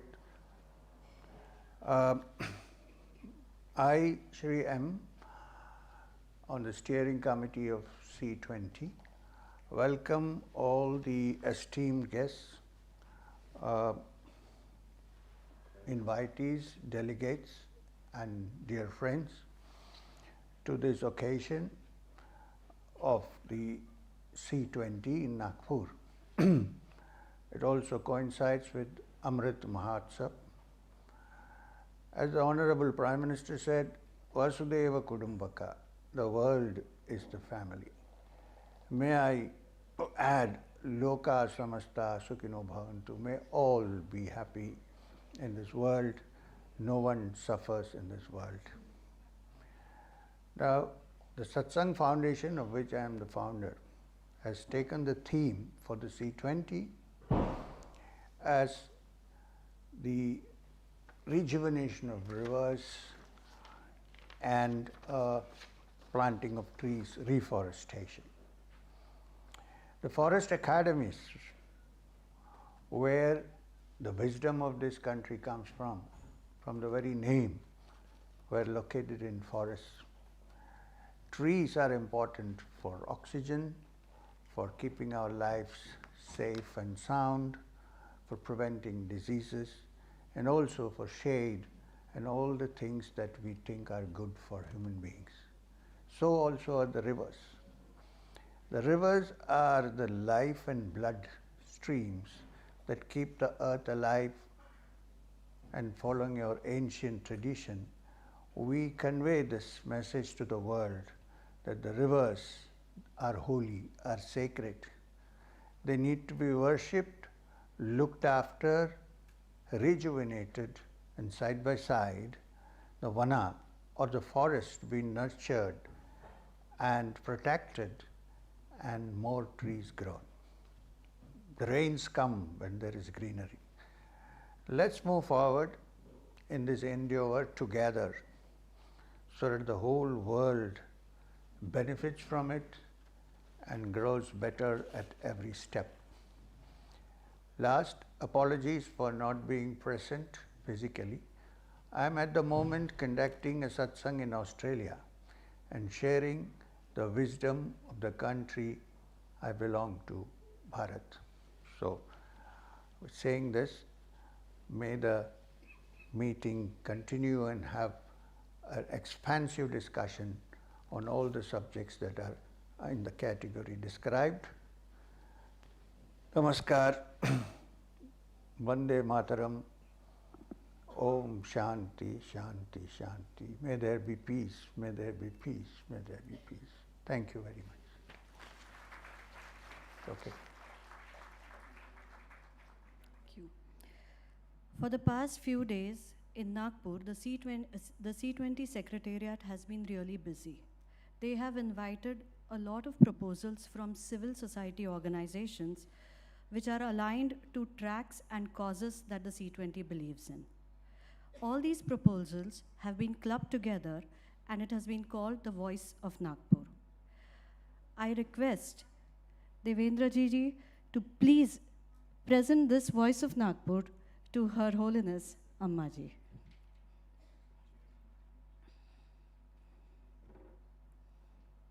This is a compilation of all the proposals that the civil society organizations have presented.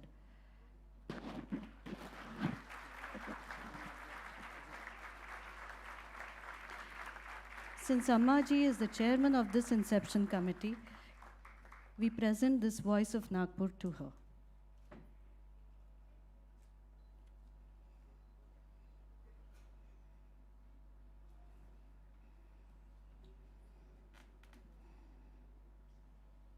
Thank you. Before we move on to the next speaker, there are a few announcements. All of you have been provided with the headsets. We have already seen how the headset can be operated. Channel 1 is Hindi and Channel 2 is English. The script of Amma's speech shall be displayed on the screen. A copy of the same shall also be available with the help desk for all those who are interested. In all my humility, I now invite Her Holiness Param Pujaniya Mata Amritanandamayi Devi, Chair of Civil 20 2023, to bless us with her words.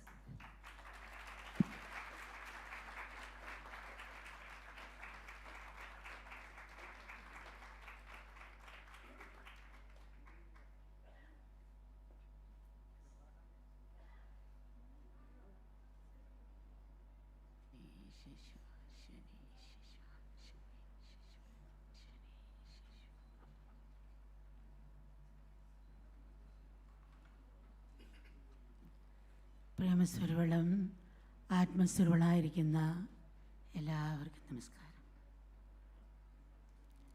C20യുടെ ഉച്ചകോടിയിലൊന്നായ ഈ സമ്മേളനത്തിൽ പങ്കുചേരാനും C20യുടെ ചുക്കാൻ പിടിക്കുന്ന പ്രമുഖ വ്യക്തികളെ നേരിട്ട് കാണാനും കഴിഞ്ഞതിൽ എനിക്ക് വളരെ സന്തോഷമുണ്ട്. മാനവരാശി പലതരത്തിലുള്ള വെല്ലുവിളികൾ നേരിടുകയാണ്. ഒരുപക്ഷെ പ്രത്യക്ഷത്തിൽ കാണാനും അറിയാനും കഴിയാത്ത ഏറെ പ്രശ്നങ്ങൾ സൂക്ഷ്മതലത്തിൽ ഉണ്ടായേക്കാം. ഈ അവസരത്തിൽ മനുഷ്യ രണ്ട് കാര്യമാണ് പ്രധാനമായി ഉണ്ടാകേണ്ടത്. മനുഷ്യ തിരിച്ചറിവും തിരുത്താനുള്ള മനസ്സുമാണവ. നിർഭാഗ്യവശാൽ പരീക്ഷയുടെ തലേദിവസം പഠിക്കാൻ തുടങ്ങുന്ന കുട്ടികളെ പോലാണ് നമ്മൾ. കാര്യങ്ങൾ കൈവിട്ട് പോകുന്ന അവസ്ഥ എത്തുമ്പോഴാണ് മനുഷ്യൻ നല്ല ബുദ്ധി തോന്നുന്നത്, എന്തെങ്കിലും ചെയ്യണമെന്ന് ചിന്തിക്കുന്നത്. 3 വർഷം നീണ്ടുനിന്ന ഒരു പരീക്ഷണഘട്ടമായിരുന്നു കൊറോണ മഹാമാരി. അതിലൂടെ കടന്നു പോകുമ്പോൾ ജനങ്ങൾ പല നല്ല തീരുമാനങ്ങൾ എടുത്തിട്ടുണ്ടാകും, കാഴ്ചപ്പാടിൽ മാറ്റം വരുത്താൻ പ്രതിജ്ഞ എടുത്തിട്ടുണ്ടാകും. അപ്പോൾ നമ്മൾ അത്തരം തീരുമാനങ്ങളൊന്നും അധികം നീണ്ടു നിൽക്കാറില്ല. ശീലിച്ച് പഴയ കാര്യങ്ങളിലേക്ക് നമ്മളെ മടക്കി കൊണ്ടുപോകും എന്നുള്ളതാണ്. ഭാവലോകം സിംഗിളിൻ്റെ അല്ല, മിംഗിളിൻ്റെതാണ്. സിംഗിളാകാൻ ശ്രമിക്കുന്ന രാജ്യങ്ങളും സമൂഹങ്ങളും താഴോട്ട് പോകും. ഇത് പ്രകൃതി മനുഷ്യനെ താക്കിയതാണ്. അതുകൊണ്ട് സിംഗിളല്ല, മിംഗിളാണ് നമ്മുടെ മന്ത്രം. മനുഷ്യന് ചില സ്വാതന്ത്ര്യങ്ങളൊക്കെ ഉണ്ട്, അതനുസരിച്ച് അവന് ജീവിക്കാം. പക്ഷേ ഓരോരുത്തർക്കും എനിക്ക് ഇഷ്ടമുള്ള TV ചാനൽ കാണുന്ന പോലെ പ്രകൃതി നിയമങ്ങളെ മാറ്റാൻ കഴിയില്ല. എല്ലാത്തിനും ഉൾക്കൊള്ളുക എന്നുള്ളതാണ് ഈശ്വരൻ്റെയും പ്രകൃതിയുടെയും നിയമവും നയവും. പുറന്തള്ളുക എന്നുള്ളത് മനുഷ്യൻ്റെ നയമാണ്. ലോകജീവിതം നയിക്കുന്നവരെല്ലാവരും ഉൾക്കൊള്ളുക എന്ന പ്രപഞ്ച നിയമം പാലിച്ചേ മതിയാവും, അല്ലെങ്കിൽ അവസരവും അപകടങ്ങളും ഉണ്ടാകും. മനുഷ്യൻ പ്രപഞ്ചഘടനയെ കടന്നുകയറുന്ന ഫലമാണ് എന്ന് നമ്മൾ അനുഭവിക്കുന്നത്. നമ്മുടെ പരിസ്ഥിതി മാറ്റുന്നൊപ്പം നമ്മുടെ മനസ്സിനെയും മാറ്റാൻ ശ്രമിക്കണം എന്നുള്ളതാണ്. ഇത് പറയുമ്പോൾ 65 വർഷം മുമ്പ് എൻ്റെ ചെറുപ്പ കാലത്തിൽ വളർന്ന് പോവുകയാണ്. പണ്ട് നമ്മളെല്ലാം അമ്മമാർ, പഴയ കാലത്ത് അമ്മമാർ പറയുന്നത്, കുഞ്ഞുങ്ങളോട് പറയുന്നത് എല്ലാവരോടും എല്ലാവരെയും സ്നേഹത്തോടെ പെരുമാറണം, കള്ളം പറയരുത്, കള്ളത്തരം ചെയ്യരുത്, സ്നേഹമായിട്ട് പെരുമാറണം, അതുപോലെ മറ്റുള്ളവരെ സഹായിക്കണം, പഠിക്കണം എന്നാണ് അമ്മമാർ പറയുന്നത്. ഇന്ന് പല അമ്മമാരും അങ്ങനല്ല, സ്മാർട്ടാകണം, മിടുക്കനാകണം, ഒന്നാമനാകണം, താണവരോട് കൂട്ടുകൂടരുത് എന്നാണ് പറയുന്നത്. ഇത് പറയുമ്പം അമ്മ 65 വർഷം മുമ്പേ അമ്മയുടെ ചെറുപ്പത്തിലുള്ള കാര്യങ്ങൾ പറയുകയാണ്. ഞാൻ ജനിച്ച ഗ്രാമത്തിൽ 1000 വീടുകളുണ്ട്. അതിലൊന്നും കൂട്ടുകുടുംബങ്ങളാണ് ഓരോ വീട്ടിലും ഉള്ളത്. അതിലൊരു 100 വീട് മാത്രമാണ് നിത്യവരമുള്ളത്. അല്ലാത്തവരെല്ലാം അന്നന്ന് ജോലിക്ക് പോയി കിട്ടിയാൽ കഴിക്കും, ഇല്ലേ പട്ടിണിയാണ്. അവർക്ക് ബാങ്ക് ബുക്കുകളൊന്നുമില്ല. അപ്പോൾ നമ്മുടെ വീട്ടിലാണെങ്കിൽ ഭക്ഷണം മുമ്പേ വേകുന്നെങ്കിൽ അന്ന് കൂട്ടുകുടുംബമാകൊണ്ട് കുട്ടികൾ കൂടുതലുണ്ടാകും. അപ്പം ആദ്യം അമ്മ 2-3 കുട്ടികൾക്കുള്ള ഭക്ഷണം എടുത്ത് തന്നോണ്ട് പറയും, അടുത്ത വീട്ടിൽ ജോലിക്ക് പോയ ആൾ തിരിച്ചു വന്നിട്ടില്ല, അതുകൊണ്ട് കുഞ്ഞുങ്ങൾ പട്ടിണിയാണ്, കുഞ്ഞു കൊണ്ട് കൊടുത്തിട്ട് വരാൻ പറയും. നമ്മളിത് കൊടുത്തിട്ട് വരുമ്പം അമ്മ പറയും കുറച്ചുകൂടെ വെയിറ്റ് ചെയ്ത്, നമ്മൾ കഴിക്കുമ്പോൾ ആരെങ്കിലും കയറി വന്നാൽ പട്ടിണിയാകേണ്ടി വരും, കുറച്ച് നേരം വെയിറ്റ് ചെയ്തിട്ടേ നമുക്ക് വരുള്ളൂ, തന്നാലും കുറച്ച് മാറ്റി വയ്ക്കും.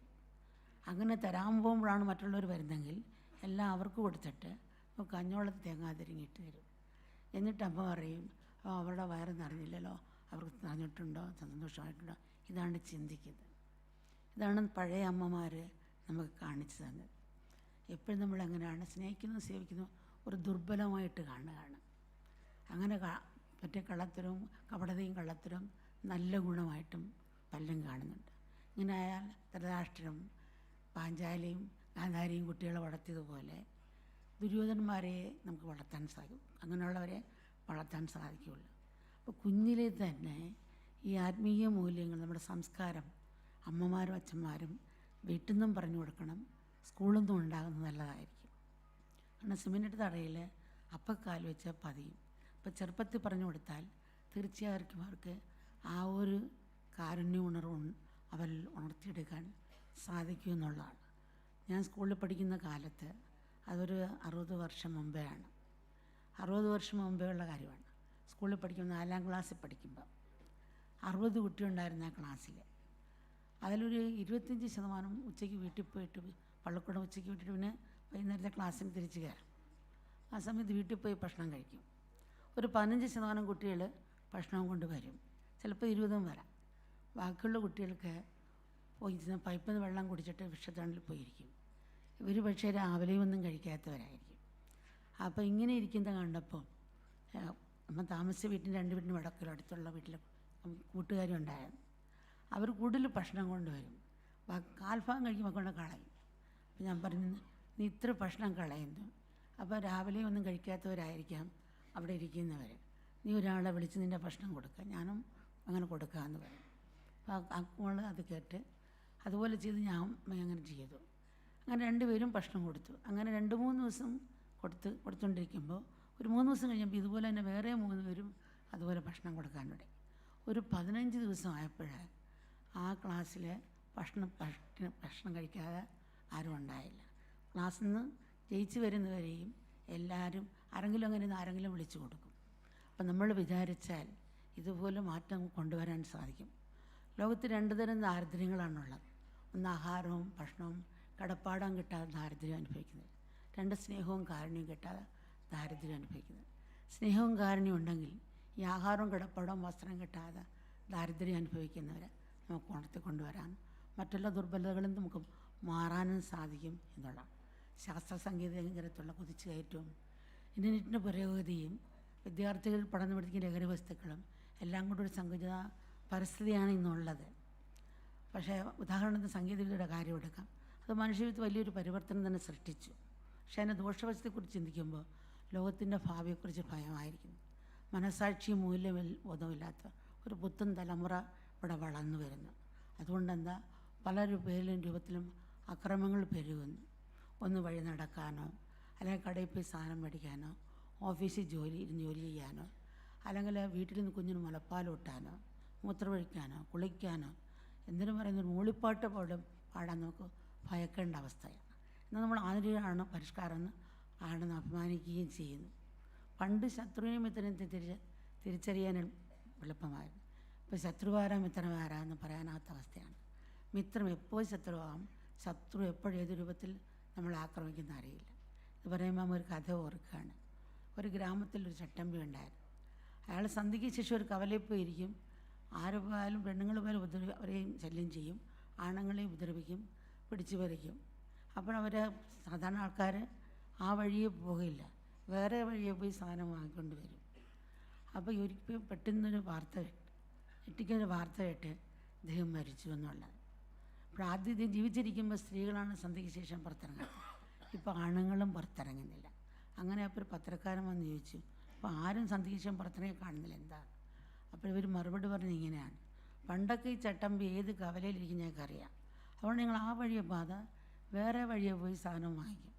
ഇപ്പോൾ അദ്ദേഹത്തിൻ്റെ പ്രേതമാണ് ഞങ്ങൾ ആക്രമിക്കുന്നത്. പ്രേതത്തിന് പ്രത്യേകിച്ച് രൂപമില്ലല്ലോ, എപ്പോഴെങ്ങനെ എവിടെ വെച്ച് ഏത് രൂപത്തിൽ ആക്രമിക്കുമെന്ന് പറയാൻ പറ്റത്തില്ലല്ലോ. മാത്രമല്ല ഇപ്പോൾ മരിച്ച സൂക്ഷ്മരൂപിയായി, സൂക്ഷ്മരൂപിക്ക് ശക്തിയും കൂടുതലാണല്ലോ. അതുപോലെ പുതിയ കണ്ടുപിടുത്തം പരിഷ്കാരങ്ങൾക്കൊക്കെ ഇതുപോലെയുള്ള ദോഷവശങ്ങളുണ്ട്. പ്രത്യക്ഷത്തിൽ കാണാനും അറിയാനും കഴിയുന്ന പ്രശ്നങ്ങൾ സ്ഥൂലത്തിൽ നിന്ന് സൂക്ഷ്മത്തിലേക്ക് പോയി ഒന്നുകൂടി ശക്തമായി. സാങ്കേതികവിദ്യയുടെ പ്രയോജനം വളരെ വലുതാണ്. മനുഷ്യൻ്റെ ജീവിത സൗകര്യം വർദ്ധിച്ചു, ഒപ്പം സാങ്കേതികവിദ്യയുടെ ദുരുപയോഗം വർദ്ധിച്ചു എന്നുള്ളതാണ്. നമ്മളെ ദുരുപയോഗം വർദ്ധിച്ചു വരികയാണ്. അപ്പോൾ പുതിയ കണ്ടുപിടുത്തങ്ങൾ പുതിയ കണ്ടുപിടുത്തം ജനങ്ങളിൽ എത്തിക്കുന്നുണ്ട്. അതിൻ്റെ ദോഷവശത്തെക്കുറിച്ച് ആഴത്തിൽ പഠിക്കണം. അത് പുതുമ പഴമയെ ചവിട്ടി മെതിക്കരുത്. രോഗമൊന്നും ചികിത്സിക്കുന്നത് നല്ലതാണ്, വരാതെ സൂക്ഷിക്കുന്ന മുത്തശ്ശികൾ പറയാറുണ്ട്. പുതിയ കണ്ടുപിടുത്തങ്ങൾ പുതിയ പ്രശ്നങ്ങൾ നമുക്ക് സൃഷ്ടിക്കും. അത്തരം പ്രശ്നങ്ങൾ സമൂഹത്തിന് നിരന്തര തലവേദനയാകുന്ന മുമ്പേ അതിൻ്റെ പ്രതിവിധി കണ്ടെത്തണം. അപകട സാധ്യതയെക്കുറിച്ച് ജനങ്ങളിൽ മനസ്സിലാക്കി കൊടുക്കണമെന്നുള്ളതാണ്. ആ രീതിയിൽ നമ്മൾ കൊണ്ടുപോവാണ്. നമുക്ക് ലോകത്തിൽ നല്ലതും ചീത്തയായ അനുഭവങ്ങളുണ്ടാകാം. ഇത് രണ്ടും ആത്മപരിശോധനയ്ക്കാനുള്ള അവസരമാക്കി നമ്മൾ എടുക്കണം. പറയുമ്പം നാനാത്വം സാധാരണ എങ്ങനെ എന്ന് വെച്ചാൽ പല രൂപത്തിലും ഭാവത്തിലുമുള്ള പുഷ്പങ്ങൾ കൊണ്ട്, ആകൃതിയിലുള്ള പുഷ്പങ്ങൾ ഒന്നിച്ച് ചേർത്തൊരു പൂമാല പോലാണ് ലോകജനത. അപ്പോൾ നാനാത്വം വൈരുദ്ധ്യവും അതിൻ്റെ സൗന്ദര്യവും സൗരഭ്യമാണ്. ഇവയുടെ ആരോഗ്യപരമായുള്ള മനുഷ്യ സംസ്കാരത്തിന് ആവശ്യമാണ്. ഏതെങ്കിലും ഒരു രാജ്യത്തിനോ വംശത്തിനോ മതത്തിനോ മാത്രമായി ഈ ലോകത്ത് നിലനിൽക്കാൻ സാധിക്കില്ല. ഈ ഭൂമി എല്ലാവർക്കും വേണ്ടിയുള്ളതാണ്. ഇത് പറയുമ്പം നമ്മുടെ പ്രധാനമന്ത്രി നരേന്ദ്രമോദി ധാരാളം പ്രോജക്റ്റുകൾ കൊണ്ടുവന്നിട്ടുണ്ട്. ധാരാളം എണ്ണിയാൽ ഒടുങ്ങാത്ത രീതിയിൽ പ്രോജക്റ്റുകൾ കൊണ്ടുവന്നിട്ടുണ്ട്. എന്നാലും ഒരു അവയർനെസ് വരുത്താൻ വേണ്ടി നമ്മൾ പറയുകയാണ്. നമ്മൾ ഗ്രാമങ്ങൾ ദത്തെടുത്തല്ലോ. അപ്പോൾ ചില ഗ്രാമത്തിൽ ചെല്ലുമ്പോഴും അവർ ഗോതമ്പ് കൃഷി ചെയ്ത് ജീവിക്കുന്നവരാണ്. അവർ ആ ഗോതമ്പ് മാത്രമേ കഴിക്കുകയുള്ളൂ. ഇത് കാരണം അവർക്ക് ഇമ്മ്യൂണിറ്റി കുറഞ്ഞിട്ട് പല അസുഖങ്ങളുണ്ടായി. ആ അസുഖങ്ങളായിട്ട് ഇരിക്കുകയാണ്. സത്യത്തിൽ ഇവർക്ക് അധികപ്പറ്റ് ഗോതമ്പുണ്ട്, അതിൽ നിന്ന് കുറച്ച് വിറ്റ പച്ചക്കറി മേടിച്ച് കഴിച്ചാൽ ഇവർക്ക് ഇമ്മ്യൂണിറ്റി ഉണ്ടാകും. പക്ഷേ ഇതിനെപ്പറ്റി അവർ ചിന്തിക്കുന്നുമില്ല, അറിവുമില്ല. അവർക്ക് അങ്ങനെ തന്നെ രോഗമായിട്ട് പോകുന്ന കണ്ട്. ചില ഗ്രാമത്തിൽ കാലാവസ്ഥ മാറിയത് അവർക്ക് അറിയുന്നില്ല. പഴയതുപോലെ കൃഷി ചെയ്യുന്നു, പക്ഷേ കിട്ടിയില്ലേ പട്ടിണി കിടക്കും. ഇവർ പുറത്തൊരു ജോലിക്ക് പോകത്തതുമില്ല, മറ്റു ജോലിക്ക് അങ്ങനെ പട്ടിണി കിടക്കും. ലാഭം കൂടുതലുണ്ടെങ്കിൽ വിൽക്കത്തതുമില്ല, കിട്ടിയില്ലേ പട്ടിണിയും കിടക്കുന്നതാണ് കണ്ടിരിക്കുന്നത്. വേറെ ഗ്രാമത്തിൽ ചെന്നപ്പോൾ അവരെന്ത് ചെയ്തു, ഇത് കിട്ടാത്തതുകൊണ്ട് കഞ്ചാവ് കൃഷി തുടങ്ങി. അപ്പം നമ്മൾ ചെന്ന് കണ്ടപ്പോൾ ഇത് മറ്റൊന്നും കിട്ടിയില്ല, ഇതാണ് 5 ലക്ഷം കിട്ടും, നമുക്ക് വിറ്റാല 5 ലക്ഷം, അതുകൊണ്ടാണ് ചെയ്തത്. അപ്പോൾ ഇവരും നശിക്കുന്നു, മറ്റുള്ളവരെ നശിപ്പിക്കുന്നു. എന്താണ്? മഴ സംഭരണി ഇല്ലാത്തതുകൊണ്ടാണ്. സത്യത്തിൽ ഈ പ്രോജക്റ്റ് ഉണ്ട്, ഗവൺമെൻറ് പ്രധാനമന്ത്രി വെച്ചിട്ടുണ്ട്, പക്ഷെ അവർക്ക് അറിയില്ല. അറിഞ്ഞാലോട്ട് സഹായിക്കാൻ ആളുമില്ല. അപ്പോൾ അറിയത്തുകൊണ്ടാണ്. അപ്പോൾ നമ്മൾ മഴ സംഭരണി ഉണ്ടാക്കി കൊടുത്തപ്പോൾ അവരുടെ കൃഷി മുന്നോട്ട് പോകാൻ അവർക്ക് സാധിച്ചു. പിന്നെ തെറ്റുന്നവരും മാറിയിട്ടുണ്ട്. ചില ഗ്രാമത്തിൽ അഴുക്ക് വെള്ളമാണ് അവർ കുടിക്കുന്നത്. അത് കാരണം അവർക്ക് പല അസുഖങ്ങളുണ്ടായി. അപ്പം നമ്മൾ ഇതുപോലെ തന്നെ ജീവാമൃതം എന്നൊരു പ്രൊജക്റ്റ് യൂണിവേഴ്സിറ്റി ഉണ്ടാക്കി നമ്മൾ ആശ്രമത്തിൽ വെച്ച് ആ ജലമാണ് എല്ലാവർക്കും കൊടുക്കുന്നത്. ഒരിക്കൽ ചിക്കൻ ഗുനിയ എന്ന അസുഖം മൊത്തം ഗ്രാമത്തിൽ പലർക്കും 90% പേർക്കും ഉണ്ടായി. അപ്പോൾ നമുക്ക് ആർക്കും ആശ്രമവാസിയൊക്കെ ഉണ്ടായില്ല. അപ്പോൾ അമ്മയ്ക്കൊരു ഐഡിയ, ഈ ജീവാമൃതം പലയിടത്തും നമുക്ക് വെച്ച് കൊടുക്കാം. അങ്ങനെ അവിടങ്ങളിലെല്ലാം വയ്ക്കാൻ തുടങ്ങി. കേരളത്തിൽ ആ ഗ്രാമങ്ങളിലും മറ്റുള്ള ഗ്രാമങ്ങളും പിന്നെ ദത്തെടുത്ത ഗ്രാമങ്ങളിലും വെച്ച് കൊടുത്തു. അപ്പോൾ അതിനുശേഷം അവർക്ക് ആ രോഗത്തിന് ഈ ശുദ്ധവെള്ളം കുടിച്ച് പോയി. ചില ഗ്രാമത്തിൽ രാവിലെ ഒരു വെള്ളത്തിന് പോകും, വളരെ 3-4 കിലോമീറ്റർ താണ്ടി പോകും, വൈകിട്ടായിരിക്കും ഒരു കുടം വെള്ളം കൊണ്ടുവരുന്നത്. അവർക്ക് പുറത്ത് ജോലിക്ക് പോകാൻ സാധിക്കുന്നില്ല.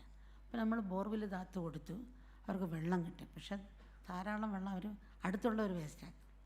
പക്ഷെ ഇതിനൊരു അവയർനെസ് ഉണ്ട്. പ്രധാനമന്ത്രി ഇപ്പോൾ ഓരോ വീടുകളിലേക്കും വെള്ളം കൊണ്ടുവരുന്ന സിസ്റ്റം കൊണ്ടുവന്നിട്ടുണ്ട്, ചെയ്യുന്നുണ്ടെന്നാണ് കേൾക്കുന്നത്. പക്ഷേ അടുത്തുള്ളവർ ധാരാളം വെള്ളം വേസ്റ്റാക്കുന്നു.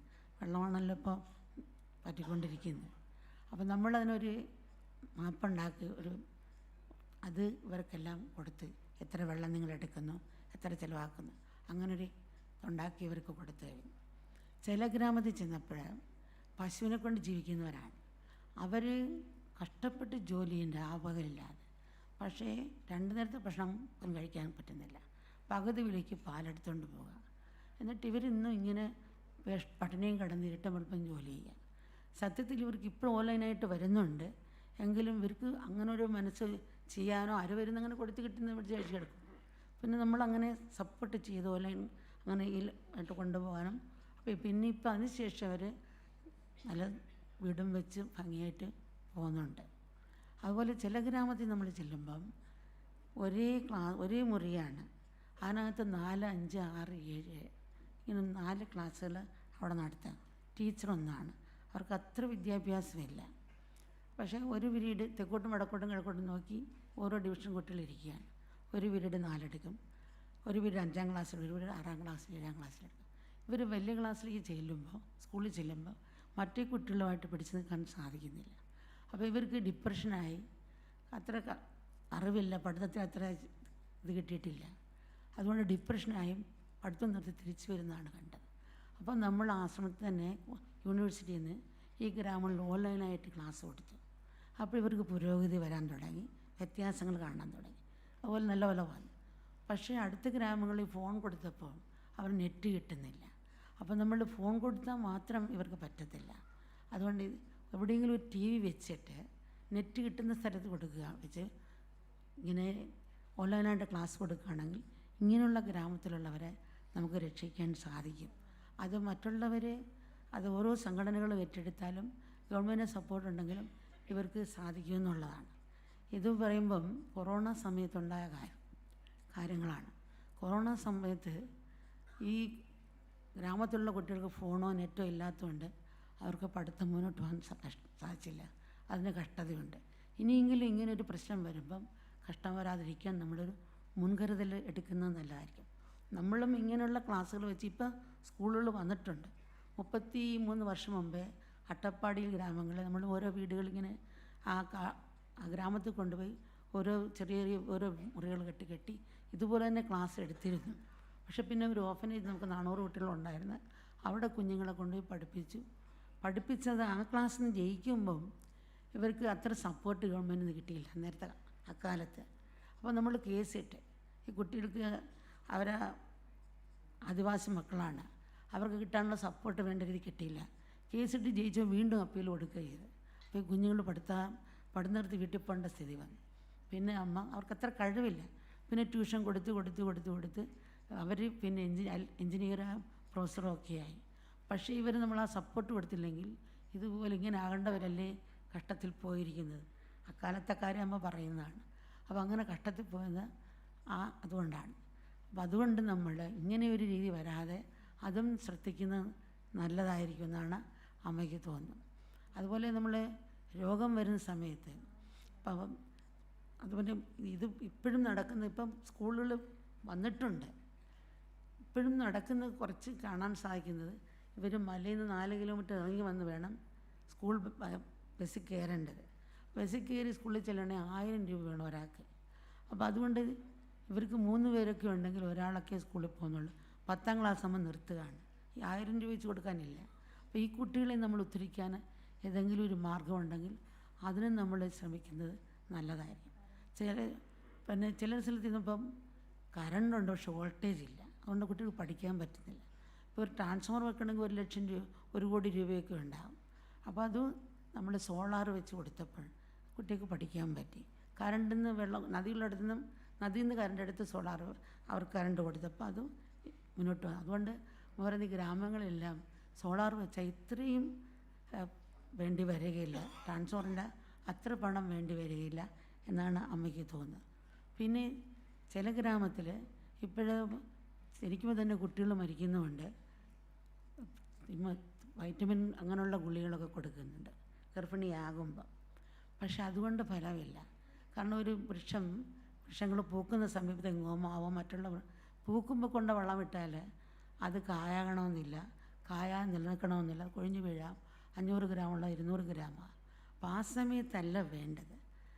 ആ സമയത്തല്ലാതെ നമ്മൾ അല്ലാതെ തന്നെ കൊണ്ടുവരണം. അപ്പോൾ ഈ ഗ്രാമങ്ങളെല്ലാം പഞ്ചായത്ത് മുഖേന ഇങ്ങനെയുള്ള ഗ്രാമങ്ങളെല്ലാം ഇലക്കറികൾ കഴിക്കാനും അങ്ങനെയുള്ള കാര്യങ്ങൾക്ക് ആയുർവേദ ഓർഗാനിക് വൃക്ഷങ്ങൾ നടാനും നമ്മൾ സാഹചര്യം കൊടുത്താൽ അവർക്ക് അതുകൊണ്ട് തന്നെ ഓർഗാനിക് കൊണ്ട് വിറ്റും പൈസ കിട്ടും.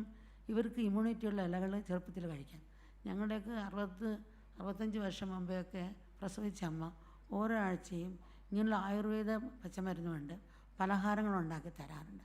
അപ്പോൾ ഈ ഗ്രാമങ്ങളിലൊക്കെ ഇവർ അവയർനെസ് കൊടുക്കുകയാണെങ്കിൽ തീർച്ചയായിട്ടും അവർക്കും ആരോഗ്യമുള്ളൊരു ശരീരവും പിന്നെ മറ്റു പറയേണ്ട കാര്യമില്ല, ആരോഗ്യമുള്ളൊരു ശരീരം ഉണ്ടാകും. ഇപ്പോൾ ഡോക്ടർമാരെ ഇവിടെയെങ്കിലും കിട്ടാൻ ഇനിയും വിഷമമാണ്. സ്റ്റാൻഡേർഡുള്ള ടീച്ചർമാരെയും കിട്ടാനും വിഷമമാണ്. എന്നാലും കുറച്ച് സമയം എടുക്കും, എന്നാലും ഇമ്പ്രൂവായി വരുന്നുണ്ട്. അപ്പോൾ നമ്മൾ ഡോക്ടർമാരെ കിട്ടാൻ വിഷമമെന്ന് പറയാൻ നമ്മൾ ഇതുപോലെ തന്നെ ആദിവാസി മക്കൾക്ക് വേണ്ടി 33 വർഷത്തിന് മുമ്പ് തന്നെ ഹോസ്പിറ്റൽ തുടങ്ങി. അന്നേരത്തെ ഡോക്ടർമാരെ കിട്ടാൻ വിഷമമായിരുന്നു. ദൈവദൂതന്മാരപ്പോൾ 2 ഡോക്ടർമാരെ കിട്ടി, ഭാര്യയും ഭർത്താവും. അവർ വന്ന് ആ ഹോസ്പിറ്റലിൽ ജോലി ചെയ്ത്. പക്ഷേ രോഗികൾ വന്നില്ല. അവർ ആദിവാസികൾ മുടിയിൽ നിന്ന് ഇറങ്ങാതെ ഇരിക്കുന്ന മക്കളാണ്. അത്ര പുറത്തോട്ട് പോവുകയില്ല. ഇവർ ഓരോ കിറ്റുമായിട്ട് പോയിട്ടാണ് അവരെ പുറത്തോട്ട് ഇറക്കിക്കൊണ്ടുവന്ന് മരുന്ന് കൊടുത്തതും ചികിത്സിച്ചതും. ഇപ്പോൾ ഒരു 400-300 പല ഹോസ്പിറ്റൽ രോഗികൾ വരുന്നുണ്ട്. പക്ഷെ ഇപ്പോഴും അത് തന്നെയാണ് അവർ ഫോളോ ചെയ്യുന്നത്. അങ്ങനെ ചെയ്താലേ ഇവർ മാറ്റം ഉണ്ടാവുള്ളൂ. ചില ഗ്രാമത്തിൽ ചെന്നപ്പം അതുപോലെ തന്നെ നമ്മൾ മീറ്റിംഗ് കൂടി, ഗ്രാമങ്ങളെ വിളിച്ച് മീറ്റിംഗ് കൂടിയപ്പോൾ പഞ്ചായത്ത് മെമ്പർ സ്ത്രീയാണ്. മീറ്റിംഗ് കൂടിയിട്ട് ആണുങ്ങൾ മാത്രമാണ് സംസാരിച്ചത്, സ്ത്രീകളൊന്നും മിണ്ടാതിരുന്നു. അപ്പോൾ ഇത് കഴിഞ്ഞ് നമ്മൾ സ്ത്രീകളെ മാത്രം വിളിച്ച് മീറ്റിംഗ് കൂടി. ആ സമയത്ത് നല്ലോണം എല്ലാവരും സംസാരിക്കുന്നു. അപ്പോൾ ഓരോ ഗ്രാമത്തിൻ്റെയും സംസ്കാരം അറിഞ്ഞ് നമ്മൾ അവിടുത്തെ സ്വഭാവം അറിഞ്ഞ് ചെന്നാലേ അവ നമുക്ക് ഉദ്ധരിക്കാൻ പറ്റുള്ളൂ. നമ്മൾ ആദ്യം 108 ഗ്രാമം എടുത്തില്ല, ഇപ്പോഴും 500 അതിൽ മേലെ ഗ്രാമങ്ങളായി. പക്ഷേ എന്ത് ചെയ്തു, ഓരോ ഗ്രാമത്തിനും 2-3 പേരെ ശമ്പളത്തിന് തന്നെ ജോലിക്ക് വെച്ചു. എന്നിട്ട് അങ്ങനെയാണ് അവരിലേക്ക് നമ്മൾ കയറിപ്പോയത്. അങ്ങനെ പോയതുകൊണ്ട് ഒരുവിധമെങ്കിലും നമുക്ക് മുന്നോട്ട് വരാൻ അവരെ സഹായിച്ചെന്ന് പറയാൻ പറ്റത്തില്ല, അവരുടെ സ്വഭാവം മനസ്സിലാക്കാൻ നമുക്ക് സാധിച്ചു. ഇപ്പം നമുക്കറിയാം, സാധാരണ കൊറോണ കഴിഞ്ഞതിന് ശേഷം നമ്മുടെ കോളേജിലെ കുട്ടികളെ ആശ്രമത്തിൽ തന്നെ കുറേ കോളേജുകളുണ്ടല്ലോ. ഇപ്പോൾ കുഞ്ഞുങ്ങളൊരു 40% കുഞ്ഞുങ്ങളും ചിലവർ ഫോണിൽ തന്നെ നോക്കിയിരിക്കുന്നു, ചിലർക്ക് മാനസിക രോഗമായി, ചിലവർ ആത്മഹത്യ ചെയ്യുന്നുണ്ട് ചാടിക്കൊണ്ട്. അങ്ങനെ മാനസിക രോഗികളെ കൂടുതൽ കാണുന്നുണ്ട്. അപ്പോൾ ഇത് അമ്മ പല രാജ്യങ്ങളിൽ യാത്ര ചെയ്യുമ്പോൾ പലയിടത്തും ഇങ്ങനെ ഇതുള്ള അന്ന് ലഹരിക്കാണ് അടിമ. ഭക്തന്മാർ തന്നെ സൈക്കാട്രിസ്റ്റിലും അവർ ഫോണിൽ കൂടി അവർക്ക് കൗൺസിൽ ചെയ്യുമായിരുന്നു. അവർക്ക് ഇമ്പ്രൂവ് ഉണ്ടായി. അപ്പോൾ തുടക്കത്തിൽ തന്നെ നമ്മൾ അവർക്ക് കൗൺസിലിംഗ് കൊടുക്കുകയാണെങ്കിൽ ഒരു വലിയ ജീവിതകാലം മുഴുവൻ ഒരു മാനസിക രോഗമായി തീരത്തില്ല. ഡിപ്രഷൻ ഉണ്ടാകുമ്പോൾ തന്നെ നമ്മൾ അത് കൊടുക്കുന്നത് നല്ലതായിരിക്കും. അപ്പോൾ തീർച്ചയായിട്ടും നമ്മളതിന് വേണ്ടത് ഓരോ ഡോക്ടർമാരും സൈക്കാട്രിസ്റ്റ് ഡോക്ടർമാരും ഓൺലൈൻ വഴി ഫ്രീ ആയിട്ട് ഓരോരോ മണിക്കൂർ ചെയ്ത് കൗൺസിൽ കൊടുക്കുന്നത് നല്ലതായിരിക്കും. അതിനെ പ്രോത്സാഹിപ്പിക്കുന്നതും നല്ലതായിരിക്കും നമുക്ക് തോന്നുന്നു. പിന്നെ ഇങ്ങനെയുള്ള ചികിത്സയ്ക്ക് ഇപ്പോൾ ഡോക്ടർമാരെ ഗ്രാമത്തിൽ കിട്ടാത്തതുകൊണ്ട് അവരെ മൊബൈൽ വണ്ടിയിൽ ഓരോ ഹോസ്പിറ്റലിൽ നിന്നും ഇവർക്ക് മെഡിക്കൽ ക്യാമ്പ് നടത്തി തിരിച്ചു കൊണ്ടുപോകണം. ടെലിമെഡിസിൻ വയ്ക്കുന്നത് നല്ലതാണ്. ഇങ്ങനെയുള്ള ചില സമയത്ത് നമ്മുടെ തന്നെ ഹോസ്പിറ്റലിൽ ടെലിമെഡിസിൻ കൊണ്ടുപോയിട്ട് ഇവർക്ക് സഹായിക്കാൻ സാധിച്ചു. അപ്പോൾ ഇനി ഇങ്ങനെയുള്ളവർ ഉദ്ധരിക്കാൻ നമുക്ക് ടെലിമെഡിസിനും കൊണ്ടുവരുന്നത് നല്ലതായിരിക്കാം. അപ്പോൾ ഈ മൊബൈൽ ഫോൺ ഉണ്ടെങ്കിൽ ഇവരെയൊക്കെ നമുക്ക് ഇങ്ങനെയുള്ള ആരോഗ്യമായിട്ടും ഈ ചെറുപ്പത്തിൽ തന്നെ ഇപ്പം ഒരു ഗർഭിണിയെ 4 കിലോമീറ്റർ ടച്ചറിലെടുത്തിട്ടാണ് ഹോസ്പിറ്റലിലേക്ക് കൊണ്ടുപോകാൻ പോകുന്നത്. അത്രയ്ക്ക് ഇറങ്ങി വരുന്നുള്ള കൊച്ച് പ്രസവിച്ച് മരിക്കും. ഇപ്പോൾ എടുത്ത് കുഞ്ഞുങ്ങൾ മരിച്ചു. അപ്പം അതുകൊണ്ട് പറയുന്നത് ആ ഒരു രീതി നമ്മൾ ശ്രദ്ധിക്കുന്നതാണ്. ഇപ്പോഴെങ്ങനെ എല്ലാ രീതിയുടെയും നേരത്തെ അധികം പറഞ്ഞ പോലെ ആഗ്രഹമല്ല, നമ്മൾ ആവശ്യമായ ആഗ്രഹം അനുസരിച്ച് പോവുകയാണ്. നമുക്കറിയാം, നമുക്ക് വീട്ടിൽ നിന്ന് ഒരു ദിവസം പോലും പശുവില്ലാതിട്ടില്ല എൻ്റെ ഓർമ്മയിൽ. അന്നത്തെ പശുക്കളിൽ നമുക്ക് കയ്യിലോ വല്ല ഒരു മുറിവുണ്ടായാൽ ചാണകം വെച്ചാണ് മുറിവ് പറപ്പിക്കുന്നത്. ഇന്നത്തെ പശുവിനെ ചാണകം വെച്ചാൽ സെപ്റ്റിക്കാണ്. അന്ന് ഔഷധം, ഇന്ന് പോയിസമായി. അന്ന് കൊടുക്കുന്ന എന്തെന്ന് വെച്ചാൽ എള്ളിൻ്റെ എണ്ണ എടുത്തിട്ട് പിണ്ണാക്ക് കൊടുക്കും, കപ്പലിൻ്റെ എണ്ണ എടുത്തിട്ട് പിണ്ണാക്ക് കൊടുക്കും, അതുപോലെ തേങ്ങയുടെ എണ്ണ എടുത്തിട്ട് പിണ്ണാക്ക് കൊടുക്കും. വിഷവെള്ളം ചേർക്കാത്ത കച്ചിയാണ് ആ കാലത്ത് കൊടുക്കുന്നത്. അതുകൊണ്ട് അതിൻ്റെ എല്ലാ ഔഷധം, പാലും നെയ്യും എല്ലാം ഒരു ഔഷധ ഗുണമുള്ളതായിത്തീർന്നു. ഇന്ന് നമ്മൾ പട്ടിണിമരണം മാറ്റാൻ വേണ്ടിയാണ് റിസർച്ചും സയൻസും വന്നതുമൊക്കെ. പക്ഷേ 5% ചേർക്കേണ്ടിടത്തിന് 25% വിഷവെള്ളം ചേർക്കുന്നത്. ഇപ്പോൾ കഴിക്കുന്ന പശു ഇങ്ങനെയുള്ള കെമിക്കലുള്ള ആഹാരങ്ങളും അതുപോലെ വിഷവെള്ളം ചേർത്ത കച്ചിയും കഴിക്കുന്നതുകൊണ്ടാണ് ആ ചാണം വയ്ക്കുമ്പോൾ സെപ്റ്റിക് ആകുന്ന ആളും മരിച്ചു പോകും. അന്ന് ഔഷധമായത് ഇന്ന് പോയിസൺ. അത്രയും പ്രകൃതി മലിനമായി കൊണ്ടിരിക്കുകയാണ്. അപ്പം അതുകൊണ്ടൊരു അവയർനെസ്, നമ്മളിപ്പോൾ ഷുഗറിന് മരുന്ന് കൊടുത്താലും അവർ വീണ്ടും പഞ്ചസാര കഴിക്കുകയാണെങ്കിൽ അസുഖം കൂടും. അപ്പം ഒരു അവയർനെസ്സാണ് നമ്മൾ കൊടുക്കേണ്ടത്. അവർക്ക് എങ്ങനെ ഒരു പദ്ധതിയിൽ പോകണം എന്നുള്ളൊരു അവയർനെസ്സാണ്. പ്രധാനമന്ത്രി ധാരാളം പ്രൊജക്റ്റ്, ഇപ്പോൾ സാധാരണ ഇപ്പോൾ റേഷൻ കടയിൽ പോയി റേഷൻ ഫ്രീ ആയിട്ടുണ്ട്, അതുപോലും മേടിച്ച് കഴിക്കുക, അട്ടയെ പോലെ ഇരിക്കുകയാണ് ചെയ്യുന്നവർ. അപ്പോൾ അവർ ഒന്ന് ഒത്തിരിക്കുക, ഉണർത്തി. അതാണ് താഴേന്ന് പെട്ടെന്ന് വരണമെന്ന് പറയുന്നത്. അതാണ് കാരണം. അപ്പോൾ അടിയന്തരമായി ഉണ്ടാകേണ്ടത് ഉൾക്കാഴ്ചയുള്ള നല്ല മാർഗദർശികളാണ്. യുദ്ധത്തിൻ്റെ ഭാഷ സംസാരിക്കുന്നതല്ല, അവരെയല്ല. സമാധാനത്തിന് പ്രവാചകരാണ് നമുക്ക് ആവശ്യം. വിയോജിപ്പിക്കുകയും വിഘടിപ്പിക്കുകയും അല്ല, യോജിപ്പിക്കുകയും ഒന്നിപ്പിക്കുകയാണ് വേണ്ടത്. ബുദ്ധി കത്രിക പോലാണ്, ഹൃദയം സൂചി പോലാണ്. കത്രിക കൊണ്ട് വെട്ടി സൂചി കൊണ്ട് തയ്ച്ചാലേ ധരിക്കാൻ സാധിക്കുള്ളൂ. ബുദ്ധിയുടെ സ്ഥാനത്ത് ബുദ്ധി, ഹൃദയത്തിൻ്റെ സ്ഥാനത്ത് ഹൃദയം. അപ്പോൾ ഹൃദയം ഒരു പാറച്ചോട്ട് പോലാണ്, അത് തുറന്നില്ലെങ്കിൽ നമുക്ക് തന്നെയാണ് അപകടം. അപ്പോൾ എല്ലാ ഭേദങ്ങളെയും ഒന്നിച്ചു ചേർക്കുന്ന ഒരു ഹൃദയവിശാലത നമുക്ക് ഉണ്ടാകട്ടെ എന്ന് അമ്മ തന്നെ പ്രാർത്ഥിക്കുകയാണ്. പിന്നെ ആധ്യാത്മിക നാടാണ് ഭാരതം. ഋഷിയുടെ തപസ്സിൻ്റെയും ത്യാഗത്തിൻ്റെയും വിശുദ്ധർശൻ്റെയും സ്പന്ദനം ഈ അന്തരീക്ഷത്തിൽ ഇപ്പോഴും തങ്ങി നിൽപ്പുണ്ട്. സകല ചരാചരങ്ങളും കുടികൊള്ളുന്ന ആത്മാ ഇതിനൊന്നാണ്. ആ പരമസത്യൻ ഞാൻ തന്നെ സാക്ഷാത്കരിച്ച ഋഷികൾ സകല ജീവരാശികൾക്ക് വേണ്ടി പ്രാർത്ഥിച്ചു. സർവേ ഭവന്തു സുഖരക, സർവേ സന്ത നിരാമയ, സർവേ ഭദ്രാണ് വസന്ത് മാർക്കിച്ചു ദുഃഖപാത്മതയെന്ന്. സകലം സുഖമായിരിക്കട്ടെ, സകലം ആരോഗ്യമായിരിക്കട്ടെ, ആരും എവിടെയും നന്മ മാത്രം ദർശിക്കട്ടെ, ആരും തന്നെ ദുഃഖിക്കാതിരിക്കട്ടെ എന്നാണ്. ഇന്ന് സയൻസും ശാസ്ത്രവും സാങ്കേതികവിദ്യയുടെയും നെറ്റ് കിട്ടാൻ വേണ്ടി ധൃതി കൂട്ടുന്ന മനുഷ്യൻ പാടെ ഡിസ്കണക്റ്റ് ആയപ്പോൾ പല പ്രധാന മേഖലകളിലും അറിയുന്നില്ല എന്നുള്ളതാണ്. നമ്മുടെ സ്വന്തം ആത്മാവുമായി ഡിസ്കണക്റ്റ് ആകുന്നു, അതുപോലെ ചുറ്റുപാടുമായി ഡിസ്കണക്റ്റ് ആകുന്നു, പ്രകൃതിയുമായി ഡിസ്കണക്റ്റ് ആകുന്നു, സ്നേഹവുമായി ഡിസ്കണക്റ്റ് ആകുന്നു, ഈശ്വരനുമായി ഡിസ്കണക്റ്റ് ആകുന്നു, ജീവിതവുമായി ഡിസ്കണക്റ്റ് ആകുന്നു. ഈ കണക്ഷനെ ശരിയാക്കാനുള്ള മാർഗമായ ആധ്യാത്മിക മൂല്യമായും ഡിസ്കണക്റ്റ് ആകുന്നു എന്നുള്ളതാണ്. നമുക്കറിയാം, ജീവിക്കാനുള്ള വിദ്യാഭ്യാസം, ജീവിതത്തിനുള്ള വിദ്യാഭ്യാസം എന്നാണ് നമ്മുടെ പുരാണത്തിലുള്ള നമ്മുടെ കാഴ്ചപ്പാട്. പണ്ട് ഗുരുകുലത്തിൽ തന്നെ രണ്ടും ഒന്നിച്ച് പഠിപ്പിച്ചതായിരുന്നു. ഇന്നൊന്ന് വയറ്റിപ്പിഴപ്പിന് പഠിക്കണം, ജോലി ചെയ്യണം എന്നുള്ളതാണ്. രണ്ട്, ലോകത്തിൻ്റെയും വസ്തുവിൻ്റെയും മനസ്സിൻ്റെയും സ്വഭാവം മനസ്സിലാക്കി നീങ്ങുക. മറ്റേത് പരിസ്ഥിതി പുറത്തെ എയർ കണ്ടീഷൻ, ഇത് ഉള്ളിൽ എയർ കണ്ടീഷൻ. അങ്ങനെ ഉണ്ടാകുമ്പോഴേ ലോകത്തിൽ നമുക്ക് മാറ്റം കൊണ്ടുവരാൻ സാധിക്കുകയുള്ളൂ. പക്ഷിയെപ്പോലെ പറക്കാനും മത്സ്യത്പോലെ നീന്താൻ നമ്മൾ പഠിച്ചു, മനുഷ്യപ്പോലെ നടക്കാനും ചെയ്യാനും പഠിച്ചില്ല എന്നുള്ളതാണ്. സനാതന സൃഷ്ടി സിട്ടാകാരല്ല. സൂര്യനും എഴുതിയുടെ ആവശ്യമില്ല. സ്വർണ്ണത്തിൽ കമ്മലന്മാരുണ്ട്, കമ്മലും മാലിനും സ്വർണ്ണമുണ്ട്. മറ്റുള്ളവരെ ഈശ്വരനെ കണ്ട് സ്നേഹിക്കാനും സേവിക്കാനുമാണ് നമ്മളെ ആ സനാതനം പഠിപ്പിച്ചത്. നമുക്കറിയാം, നമ്മളെ എത്ര ശ്രദ്ധിച്ച് വണ്ടി ഓടിച്ചാലും അശ്രദ്ധയായി വരുന്ന വണ്ടി ഇടിക്കുന്നു. എല്ലാ സായത്തമായി വരണേ ആ കൃപ വേണം. കൃപയ്ക്ക് നമ്മുടെ കയ്യിൽ നിന്ന് നല്ല കർമ്മങ്ങൾ വേണം. ഈ പ്രപഞ്ചത്തിനൊരു താളമുണ്ട്. ഈ വിശുദ്ധനും അതിലെ സകലജീവിക്കും തമ്മിൽ അഭേദ്യമായ ബന്ധമുണ്ട്. പരസ്പരം ബന്ധപ്പെട്ട് നിൽക്കുന്ന ഒരു നെറ്റ്വർക്ക് പോലാണ് ഈ വിശ്വം. 4 പേര് ചേർന്ന് പിടിച്ച വലയുടെ കോണിൽ ചലനം ഉണ്ടായാൽ അതിനെ തരംഗം എല്ലായിടവും പ്രതിഫലിക്കും.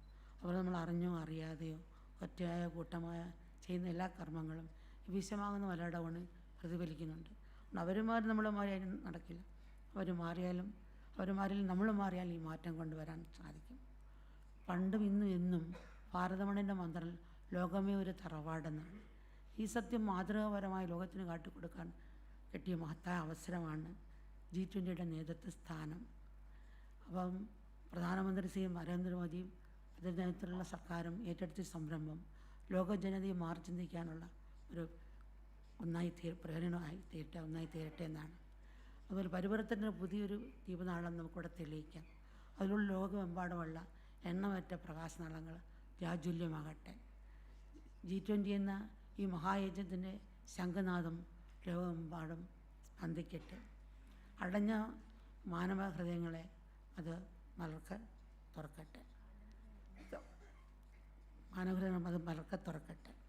അതുപോലെ തന്നെ തുറക്കട്ടെ. ഈ പ്രകാശം ലോകമെമ്പാടും പറക്കട്ടെ. നമ്മൾ 3 ഘടകമാണ് വേണമെന്ന് പറയും ജീവിതത്തിൽ: കാലം, പ്രയത്നം, ഈശ്വരകൃപ. 3 ഉണ്ടെങ്കിൽ നമുക്ക് ഏത് കർമ്മം മധുരമാക്കാൻ പറ്റുള്ളൂ. നമ്മൾ ഒരു സമയത്ത് എവിടെയെങ്കിലും ഒരു ലേലത്തിന് പോകണമെങ്കിൽ നമ്മൾ രാവിലെ ഇറങ്ങും, എന്നിട്ട് വണ്ടിയിൽ പോകും. വണ്ടി വെച്ച് ബ്രേക്ക് ഡൗൺ ആകാം. ഒരു പ്ലെയിൻ സ്റ്റേഷൻ എത്തിയാലും അവിടുത്തെ കാലാവസ്ഥയിൽ എഞ്ചിൻ കേടാന്ന് പറയും, നമുക്കവിടെ എത്താൻ സാധിക്കില്ല. അപ്പോൾ 3 കാലം, പ്രയത്നമുണ്ട്, കൃപയുണ്ടെങ്കിൽ ആ കർമ്മം പൂർത്തീകരിക്കാൻ സാധിക്കും. കൃപയ്ക്ക് നമ്മുടെ ഭാഗത്ത് നിന്ന് നല്ല പ്രയത്നം വേണം. ആ കൃപ എല്ലാവരും ഈ ഒരു നല്ല മനസ്സുണ്ടായി. അമ്മ ചെറിയ കാര്യങ്ങൾ സൂചിപ്പിച്ച് എല്ലാവർക്കും അറിയുന്ന കാര്യമാണ്, എന്നാലും വിളിച്ചുകൊണ്ട് അമ്മ കുറച്ച് കാര്യം പറയാൻ സാധിച്ചു. ആ ഒരു നല്ല മനസ്സ് നമുക്കെല്ലാം കിട്ടട്ടെ. കൃപ എല്ലാവരെയും അനുഗ്രഹിക്കട്ടെ.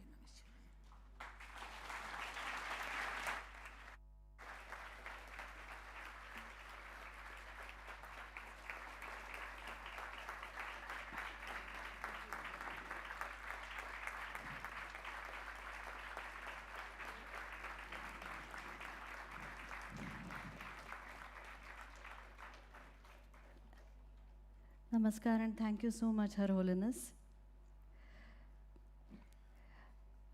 There are a few announcements again. Forms for the excursions to be submitted to the help desk as soon as this function is over.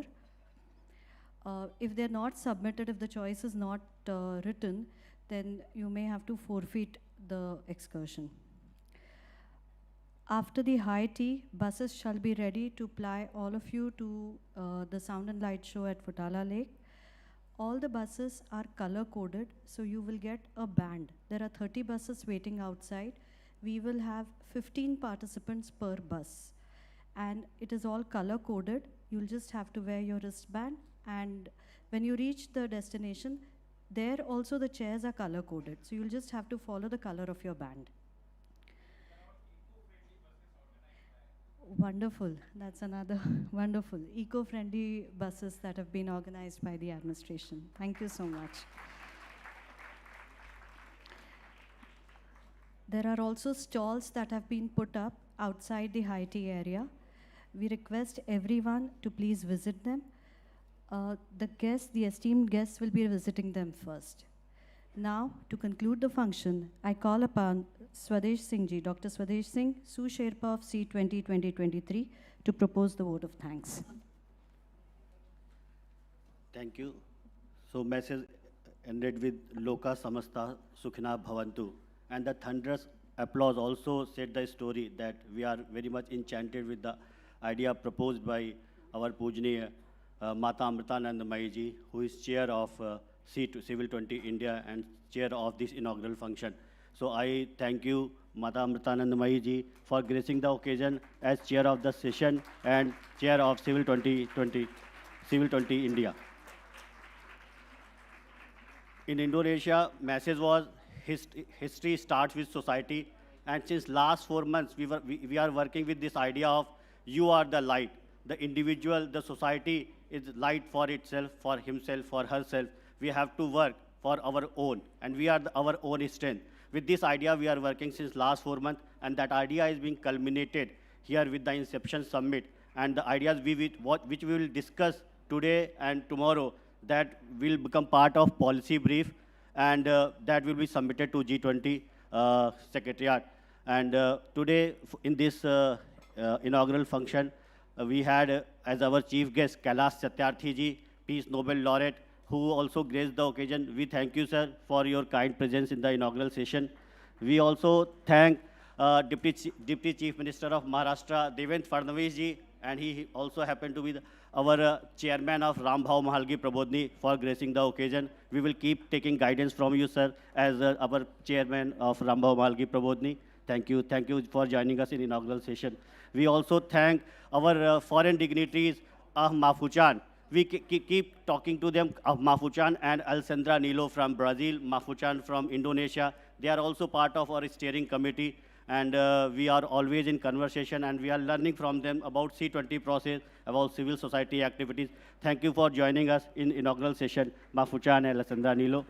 Vijay Nambiar ji, Dr. Vinay Sahasrabuddhe ji, and Niveta ji are very much part of our organization, and we are working under their able guidance.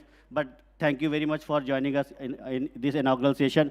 And all the steering committee members, international advisory members, working group coordinators, those who came here from different part of the world and from different part of the country, we also thank you all. So there are many Swami and Swaminis here, Brahmachari and Brahmacharis here. We also thank you for joining this session and the Civil 20 India process. We also thank you, the civic administration of Nagpur administration, those who worked relentlessly. So please give a big round of applause for them. So, Miss, you must have seen from airport and different part of cities.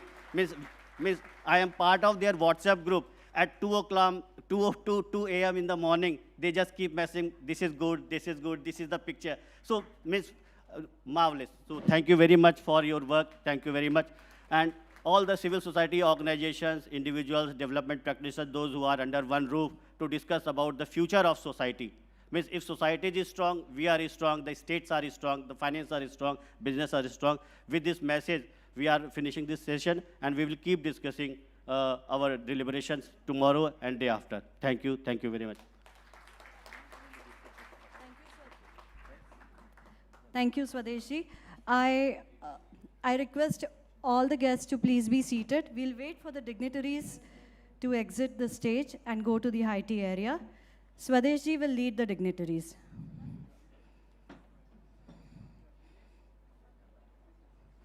All those who have taken the headsets, you are requested to please keep your headsets on the seat that you've been sitting at.